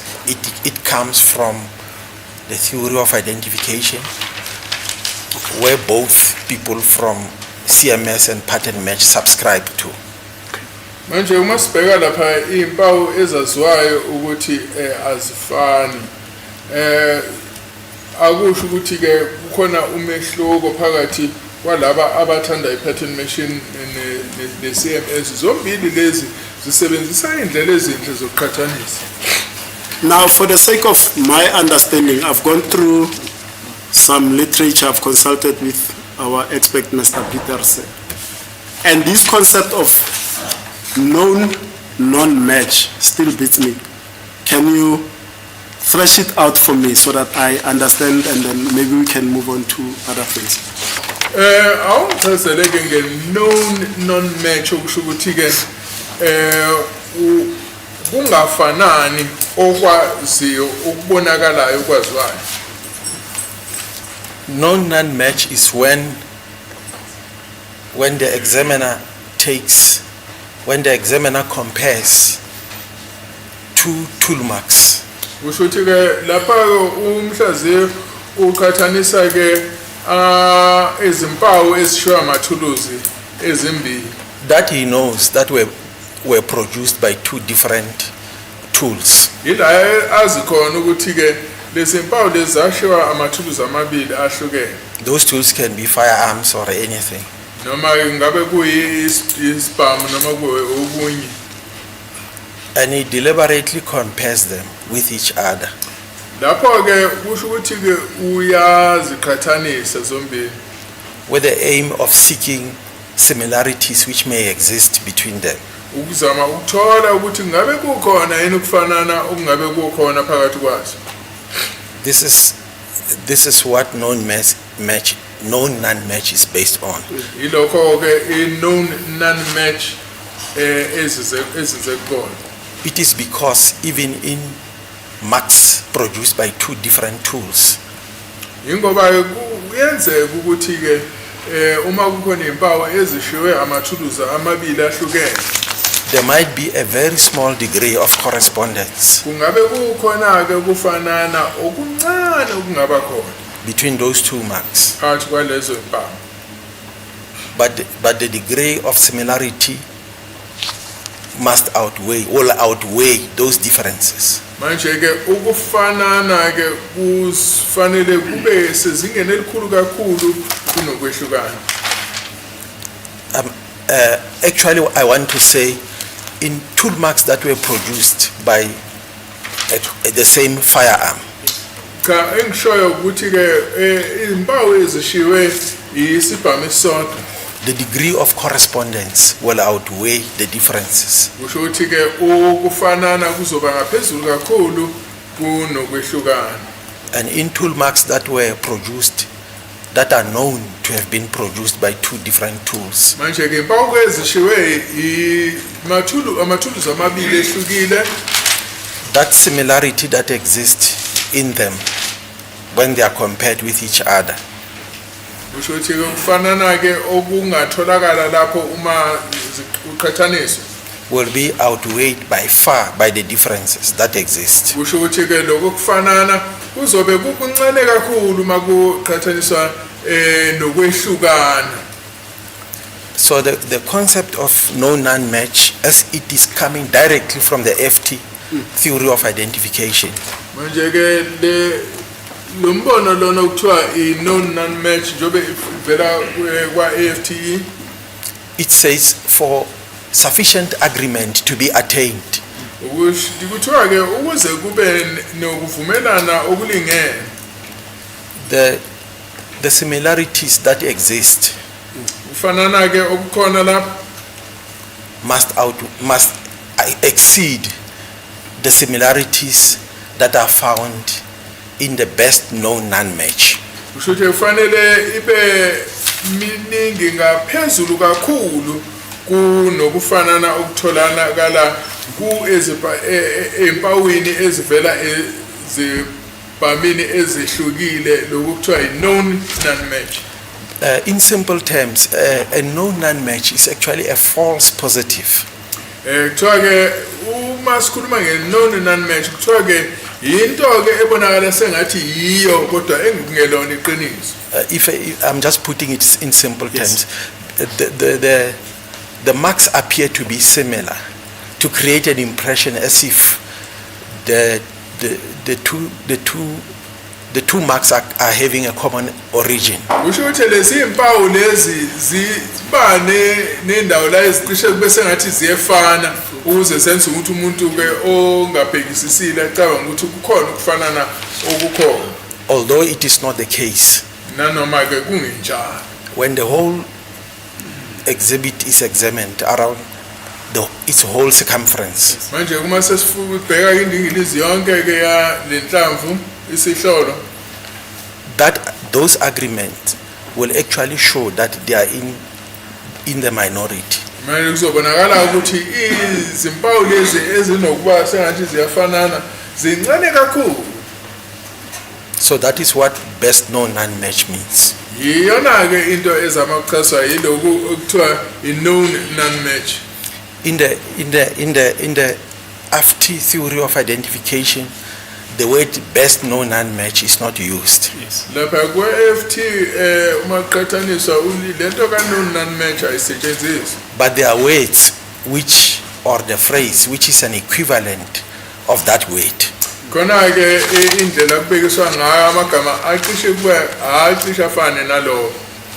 If I were to read from the FT theory of identification, Mangibheka lapha ku le theory ye-FT identification, it says agreement is significant when the agreement in individual characteristics exceed the best agreement demonstrated between tool marks known to have been produced by different tools. ke ukuvumelana kwezimpawu kufanele kube ukuvumelana okweqe kakhulu kuloko okuvelayo uma kusetshenziswe amathuluzi ahlukile. And is consistent with the agreement demonstrated by tools known to have been produced by the same tool. Kufanele kube can you please read that sentence? Something? And is consistent with the agreement demonstrated by tools known to have been produced by the same tool. Kuyahambisana ke nempawu ezishiwe yithuluzi elifanayo. So the word that says the agreement must exceed the best agreement demonstrated between tool marks known to have been produced by different tools. Impawu ezishiwa ithuluzi amathuluzi amabili okwaziwayo ukuthi akulona ithuluzi elilodwa ahlukile. That is where the best known non-match is coming from. Yilapho evela khona lento ekuthiwa i-best known match. And that second principle of AFT, where you've sampled a reading from, the word in the glossary of terms of AFT, would I be correct that AFT does not define what is meant by best agreement, correct? Iqiniso ukuthi i-FT ayichazi ukuthi i-best agreement kusho ukuthi ke isivumelwano singcono kunazo zonke kusho ukuthi yini. No, that is not the vocabulary used by FT. FT uses the word sufficient agreement. Yes. Cha i-FT yana ayisebenzisi lawo magama isebenzisa lokuthiwa sufficient agreement kusho ukuthi isivumelwano esenele. And it further explains what will constitute sufficient agreement. Sufficient agreement. And it uses again the word significance.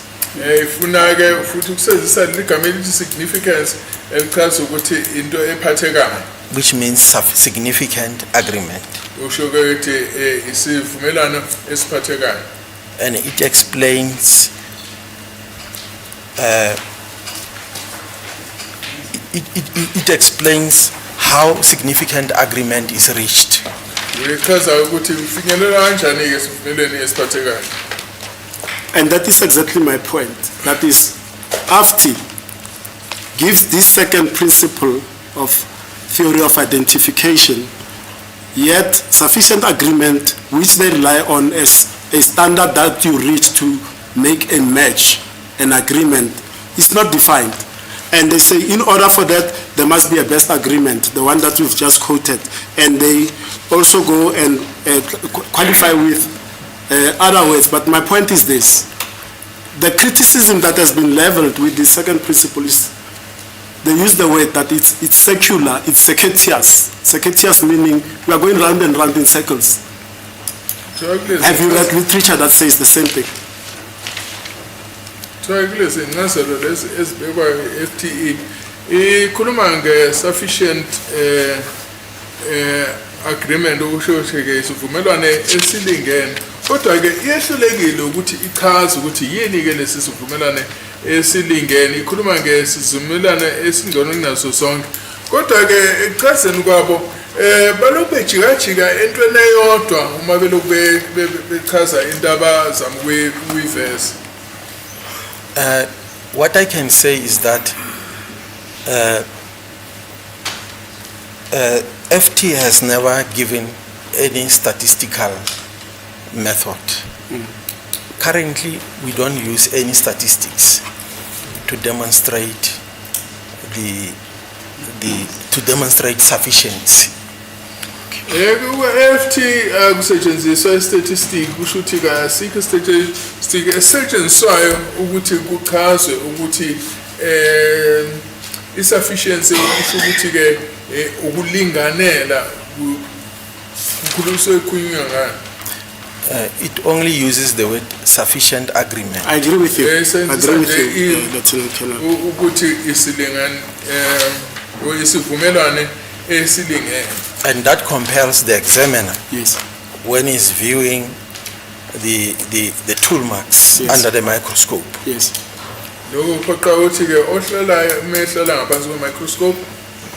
He must consider the total weight of correspondence or agreement. Yes. Against the disagreement that exists.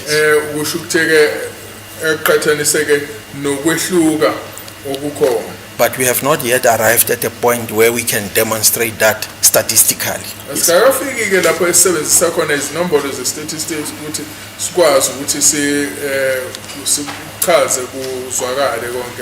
Like when it is done in DNA analysis, for example.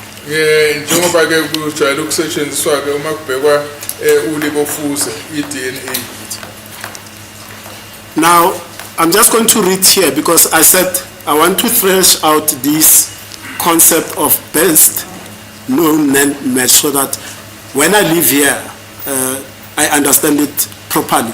Now, from where you've read that agreement is significant when it exceeds the best agreement demonstrated between tool marks known to have been produced by different tools, and the part that I'm interested in is the one that I'm reading now. Consistent with agreement demonstrated by tool marks known to have been produced by the same tool. You see that?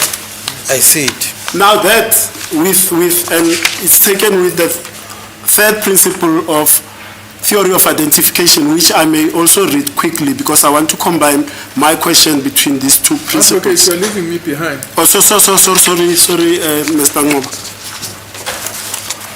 Sorry, Mr. Ngoba. So just read from the part, he has already read it in record, which says, and is consistent with agreement demonstrated by tool marks known to have been produced by the same tool.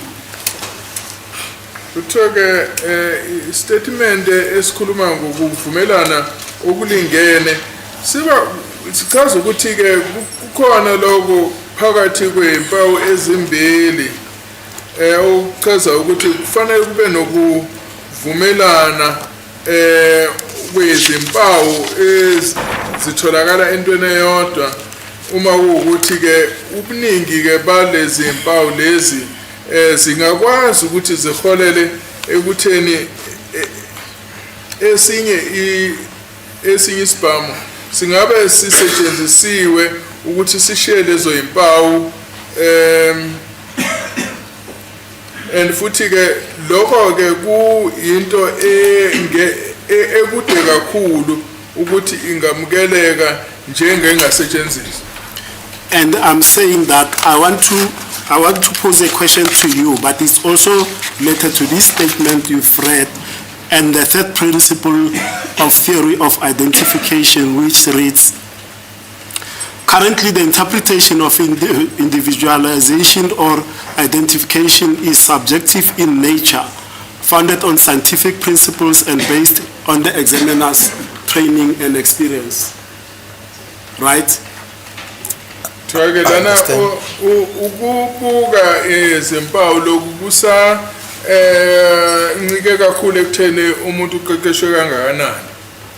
Now my question is this: when they say on this aspect, consistent with agreement demonstrated by tool marks known to have been produced by the same tool, what it says to an examiner, that's my understanding, and correct me if I'm wrong. What it says to an examiner, it says, when you are looking at this tool, the non-match, comparing non-matches, you as an examiner, according to your training and experience and the scientific principles that apply to ballistics, you then sit and you go through a catalog in your memory and say, I have seen, say for example in this case, these marks on this bullet before imparted in another test that I've done in my experience, imparted by a C75 Luger. So based on what I'm looking at now, as my consistent with tool marks demonstrated by as a known match, I've seen this before in other tests. Now looking at my experience and my training, this tells me this tool must have produced these marks. Is that not what it says in simple terms? Cabanga ukuthi uma ukuthi wake wasibona isibhamu esithize sishiya izimpawu ezinjengalezo sibonayo, uyakwazi ukusho ukuthi cha lezi impawu lezi zingabe sishiwe yilolu hlobo lesibhamu, kusho ukuthi ke nalowo mqondo ke lo uyawuletha ekuhlaziyeni kwakho. Known non-match, as I've already explained, yes, that specimen,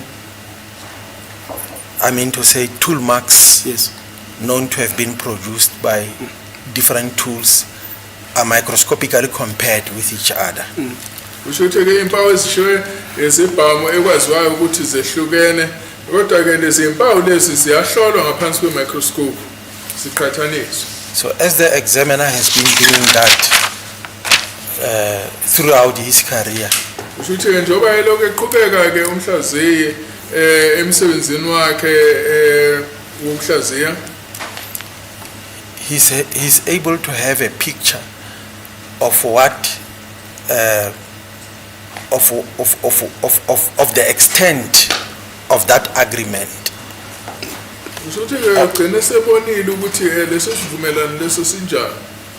The extent of the agreement on tool marks known to have been produced by different tools.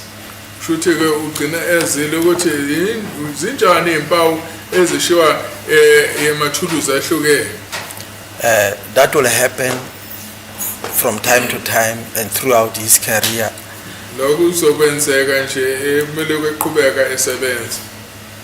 When he try to establish the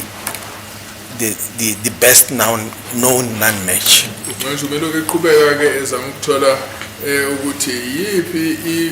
Best known non-match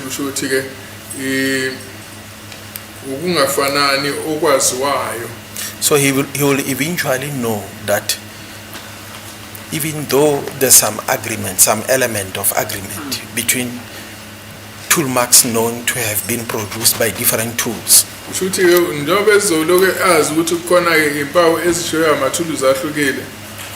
the significance of correspondence I mean to say the significance of the difference that exists. kusho ukuthi-ke ukwehlukana-ke kwehlukana kwalezi mpawu ezingafani Will allow him to make an elimination finding. kusho ukuthi kuzomsiza ukuthi akwazi ukuchitha leli thuluzi njengoba ezobe ehlolile wathola umphumela. So the best no-none match allows him only to know the extent of the agreement that can exist in tool marks known to have been produced by two different tools. kusho ukuthi lokho kuzomsiza ukuthi azi ukuthi lezi bhame ezisetshenzisiwe zehlukile azifani. Okay. Now, regarding your peer review, if I understand correctly from the explanation given by other ballistic analysts who have appeared here in court, the FMJ is a harder compound bullet and CMJ is a softer compound bullet, and therefore the impartation of marks on both will be different. Ukushiyeka kwempawu enhlamvini uhlobo le-FMJ kuzohluka kulezi mpawu ezitholakala kulolu hlobo lwenhlamvu ewu-CMJ ngoba insimbi lezi aziqinanga ngokufana. I agree the transfer of marks might not be the same. Yebo ngiyavumelana ukuthi ukwedluliseka kwezimpawu angeke kufane. Now, in the light of that, for me, my understanding of a peer review is that you're reviewing the work, the actual work that Colonel Mangena did. That is, you are only reviewing TB 5 and 9 to see whether you can find the same things or the same marks that he found, so that you can confirm that TB 5 and TB 9. So ushuthi wena ubukeza uTB5 noTB9 ukuthi ubone ukuthi ke lokho ukubonile ukutholile yini anginjalo. But before you answer, let me qualify this. In your answer to Mr. Mgomezulu, you said that you had access to the 10 test fires, but your preference was for 4 and 8 because it's a representative. Those are representative specimens because they are fired from the same firearm, correct? So when I work at ukusebenzisa u4 and 8 ngoba ke zidutshulwe isibhamu esifanayo njalo. Yes, because all test fires are fired from the same firearm. Yebo ngoba zonke inhlamvu ezisetshenziswa ukutesta zidutshulwa ngesibhamu esisodwa. I can use the representative samples.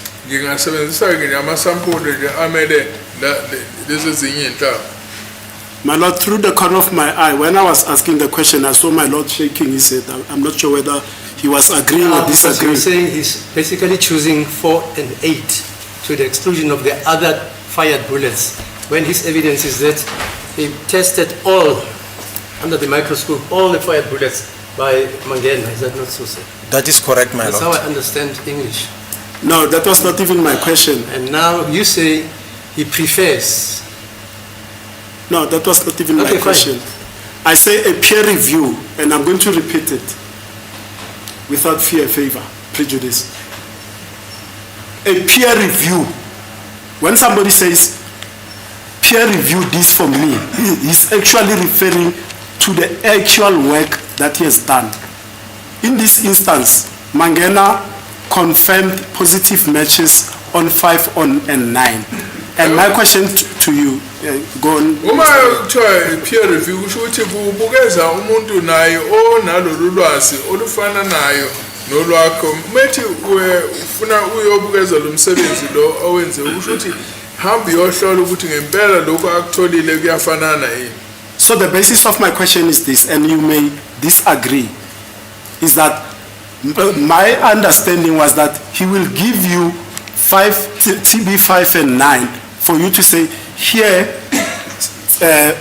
peer review this for me and see what you come up with, without telling you, I have made it positive, I've made it somehow, so that you are reviewing the same work that he did. And I'll tell you where the problem lies after this. Ngishuthi ke yena ke mina ngendlela engizwisisa ngayo ukuthi uzokunika u5 and 9 athi mina ngihlolile lana u5 and 9 khona umphumela engutholile ngicela ukuthi uhlole kodwa yena ngeke akutshela ukuthi umphumela walokuhlola kwakhe yini.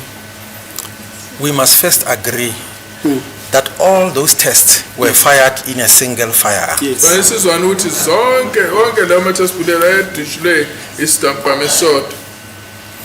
And as I've said, that the verifier of findings does not redo the work.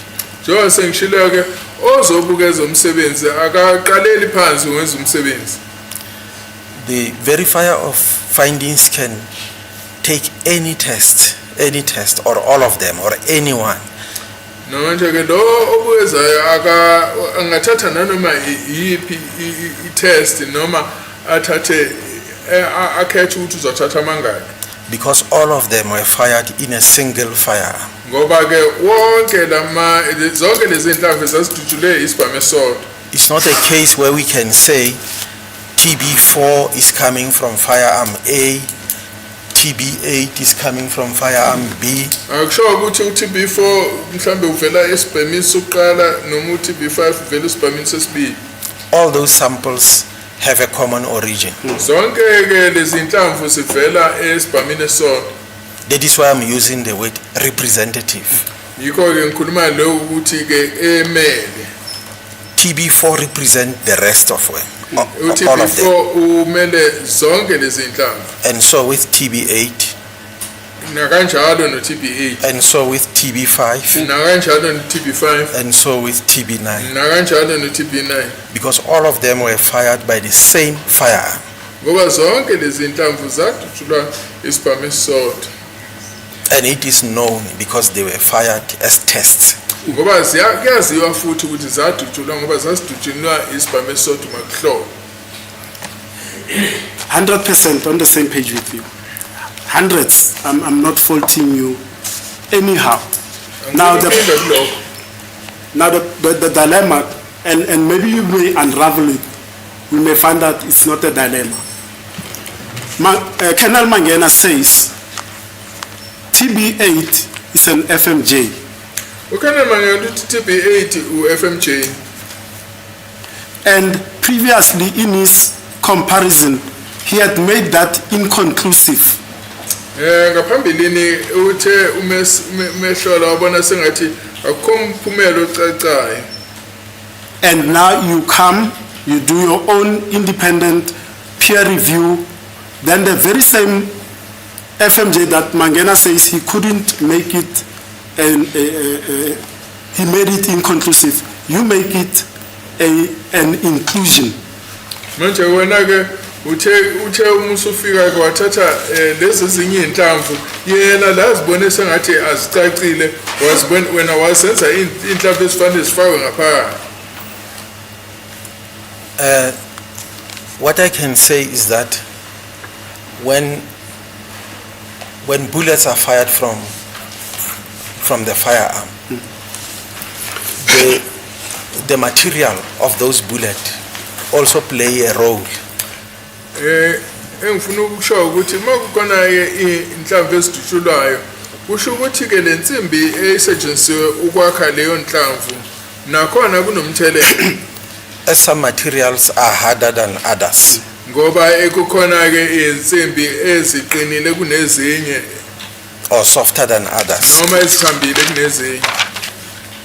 It's not only about the material of the exhibit. There are also other variables that come into play. Kukhona ke ezinye izinto nazo singabukwa khona ukuqina kwenhlamvu kuphela. We have, even if we have 2 9mm bullets coming from different manufacturers, the other one might be slightly oversized. And that is a concept that is well known in ballistics. Both of them are 9mm, but the other one is oversized.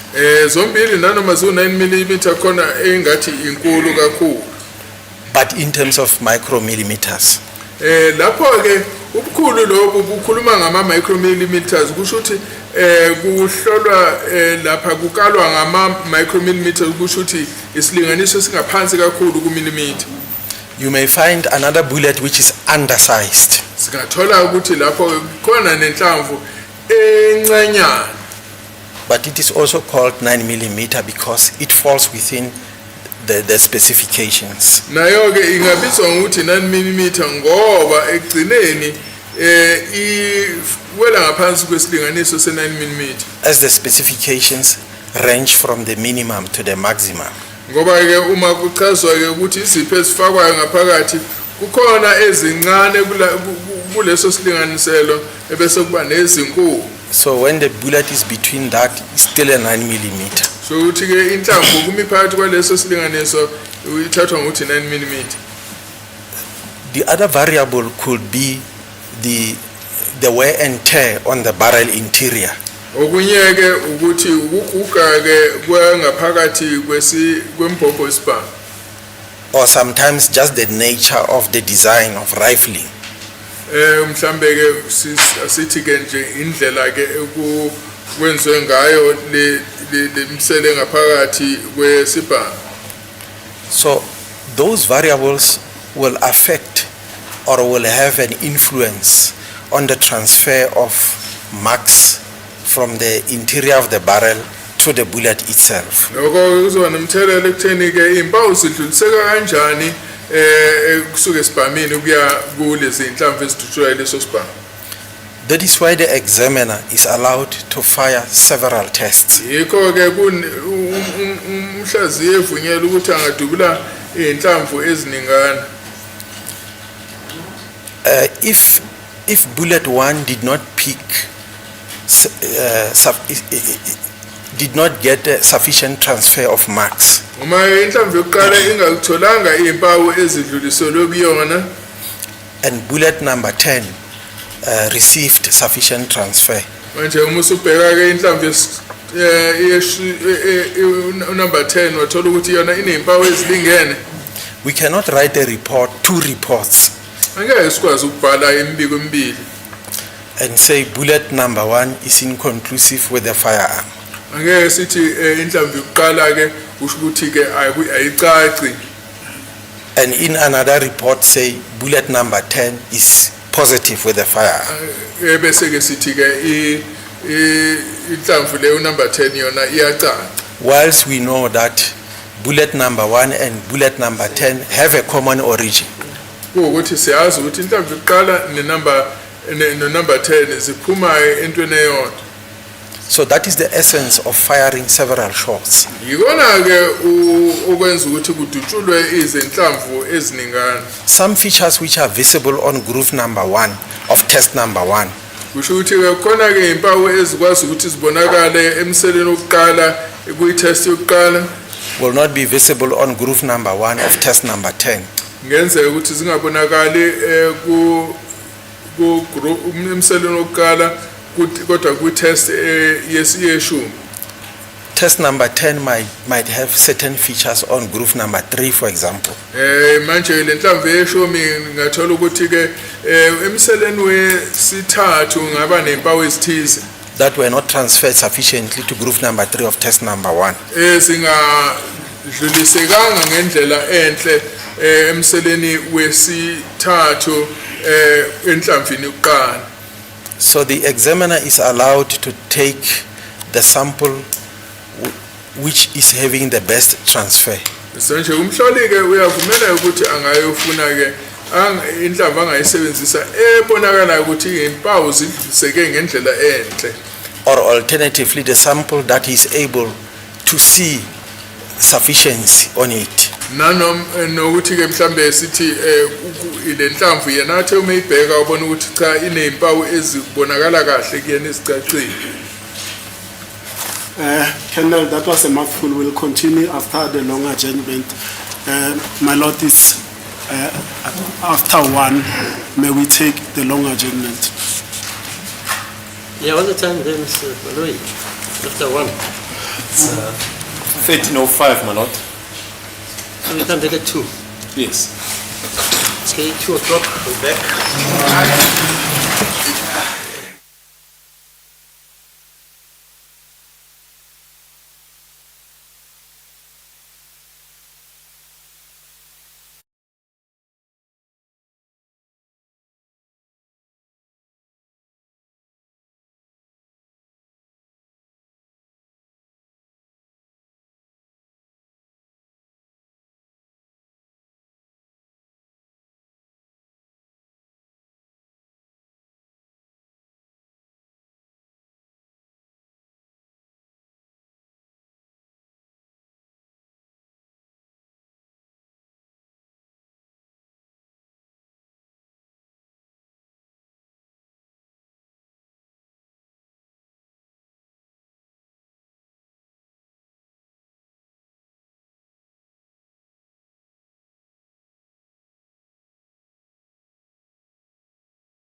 ukwehlukana uyadlulisa yini lolo lwazi lolo kulomunye ke ozobukeza ukuthi khona ukuhlukana kulesi? That is correct, my lord. All findings must be confirmed, must be verified. Yebo, konke ukutholakalayo lapha kufanele kuqinisekiswe. Okay. Now, regarding what I was talking about, the same relative position, you've explained the alignment of stria within the groove. But then the specimen bullet itself, the exhibit bullet and the test fire in the comparison microscope, how does alignment play a role there? Manje uma ukuthi sibheka ngaphansi kwe-microscope qondana kwemigqa kusebenza kanjani ngaphansi kwe-microscope? In other words, must the bullet top and the bullet at bottom also align when you're doing the comparison? Manje ke uma ngichaza ngonyana ngenhla kwebullet kwenhlamvu nangaphansi kwebullet kufanele kume endaweni eyodwa. The marks within that groove must align. Yes. Izimpawu ezilapho kulowo mselo izona ezifanele ziqondane. So, as I've already explained, that taking into account the spatial relationship between the marks. Sithatheke nokuthi ke ukuqondana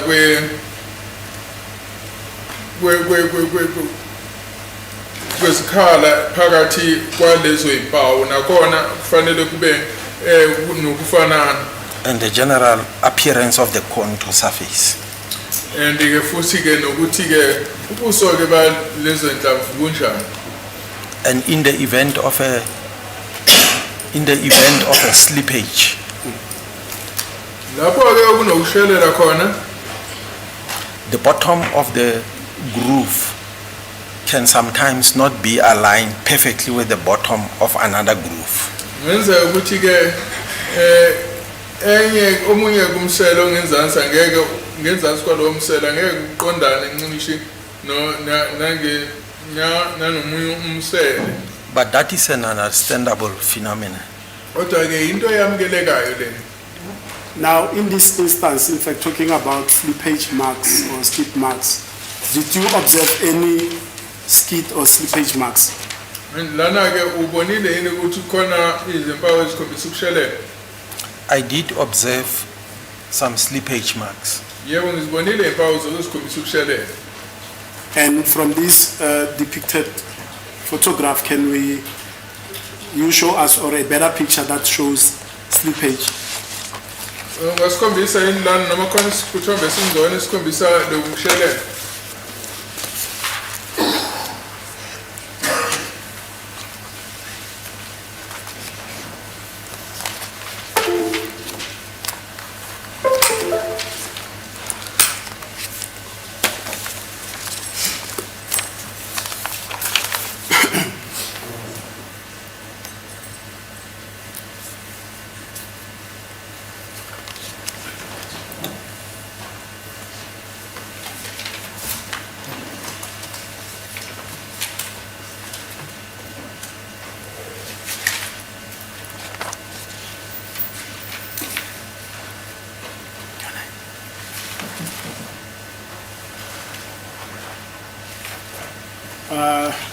For record purposes, Mr. Sibadeke, exhibit number.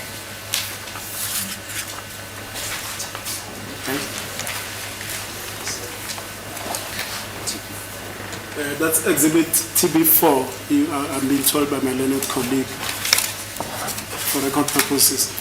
So if you can show slippage marks, sorry, for record purposes, it's MM2.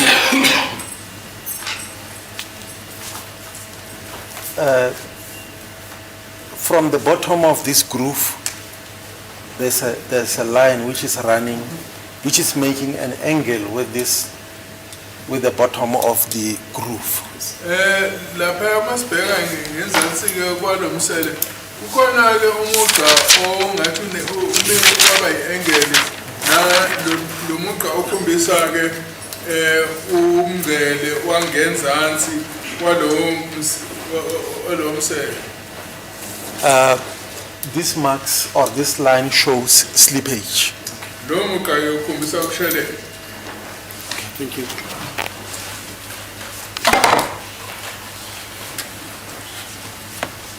Now, Colonel, after you complete your peer review, you then mark on a microchart your findings, and then you sign therefore, and you return it to the original examiner. Would that be correct?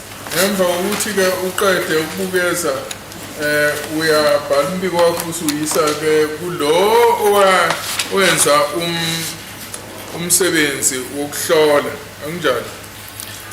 On conclusion of the verification process, no chart is compiled. Yes. Akho chart ebhalwa emva ukuthi kubukezwe. The worksheet is completed, Yes. Cha i-worksheet nje egcwaliswayo. which I completed, Yes. and it must be affixed to the case file. Njengoba nami ngigcwalisileke ngifake lapha efilini yale case. Now that you've done that, you've also said to Colonel Mangena, I do agree with your findings. I've looked at TB4 and TB8, and indeed I came to the same conclusion as you.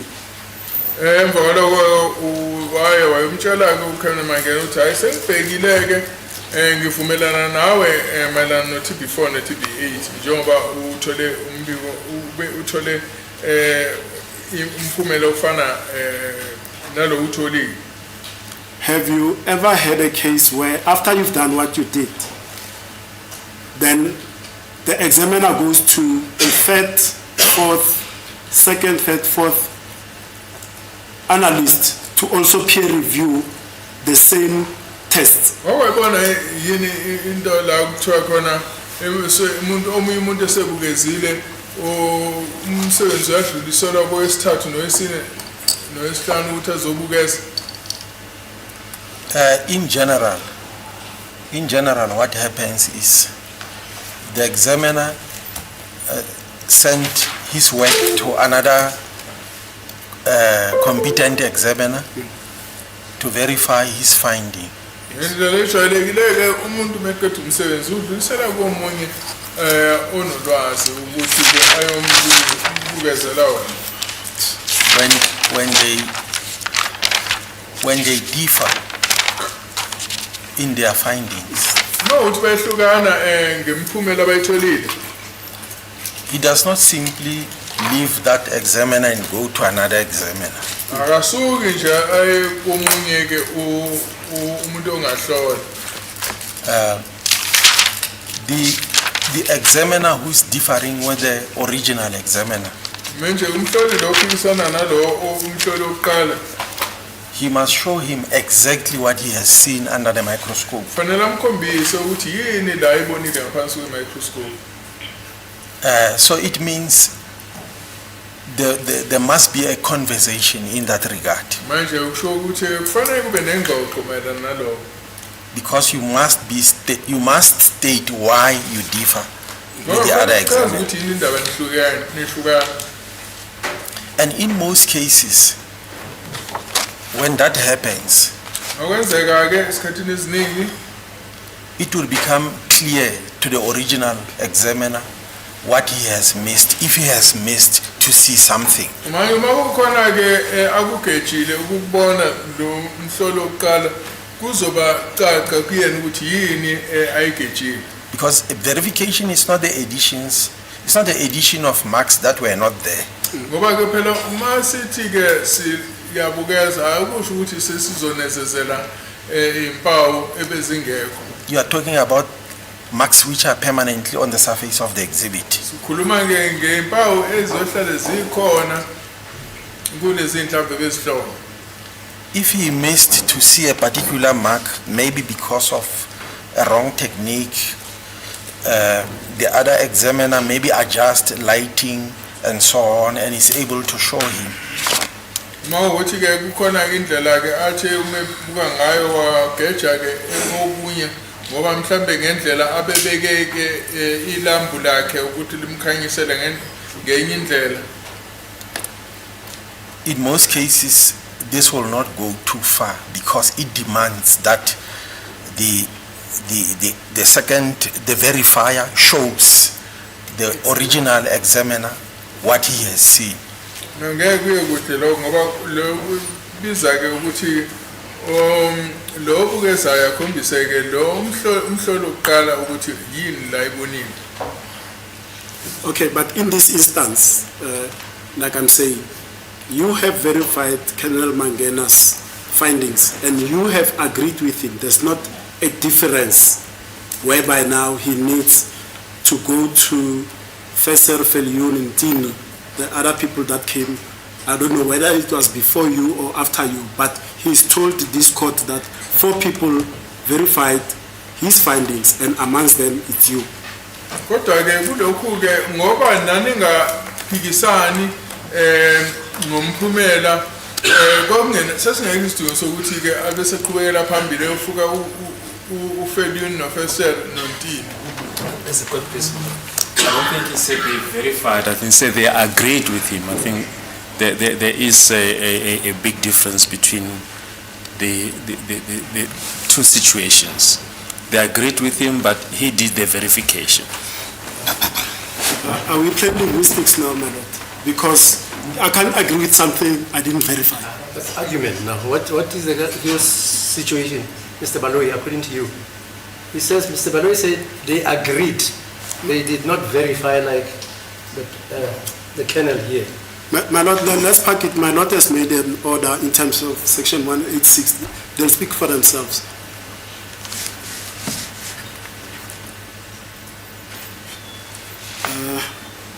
I think I'm almost done with my cross-examination, Colonel. If the court can give me a few minutes to go through my notes.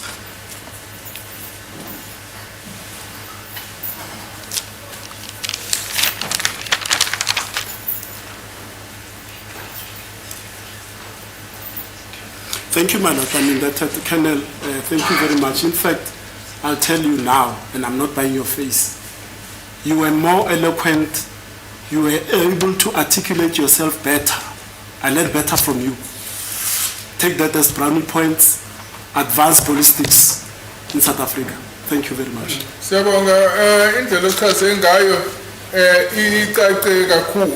Thank you very much, sir. Yes, Mr. As it is the court, my lord, as indicated earlier on, due to the commitment that I'm having tomorrow, I'm only avoiding to start with my cross-examination in circumstances where I would not be able to finalize it today. What time? Sorry, what time is it, Mr. 14:37, my lord. 14. Yes, 14:37. 37. What does that mean? It's 23 minutes to 3. Okay, Mr. Nomalo, like the agreement went. You're not going to start. I would prefer to start tomorrow morning. I thought we had an agreement. Yes, we did. Yeah. What is an agreement?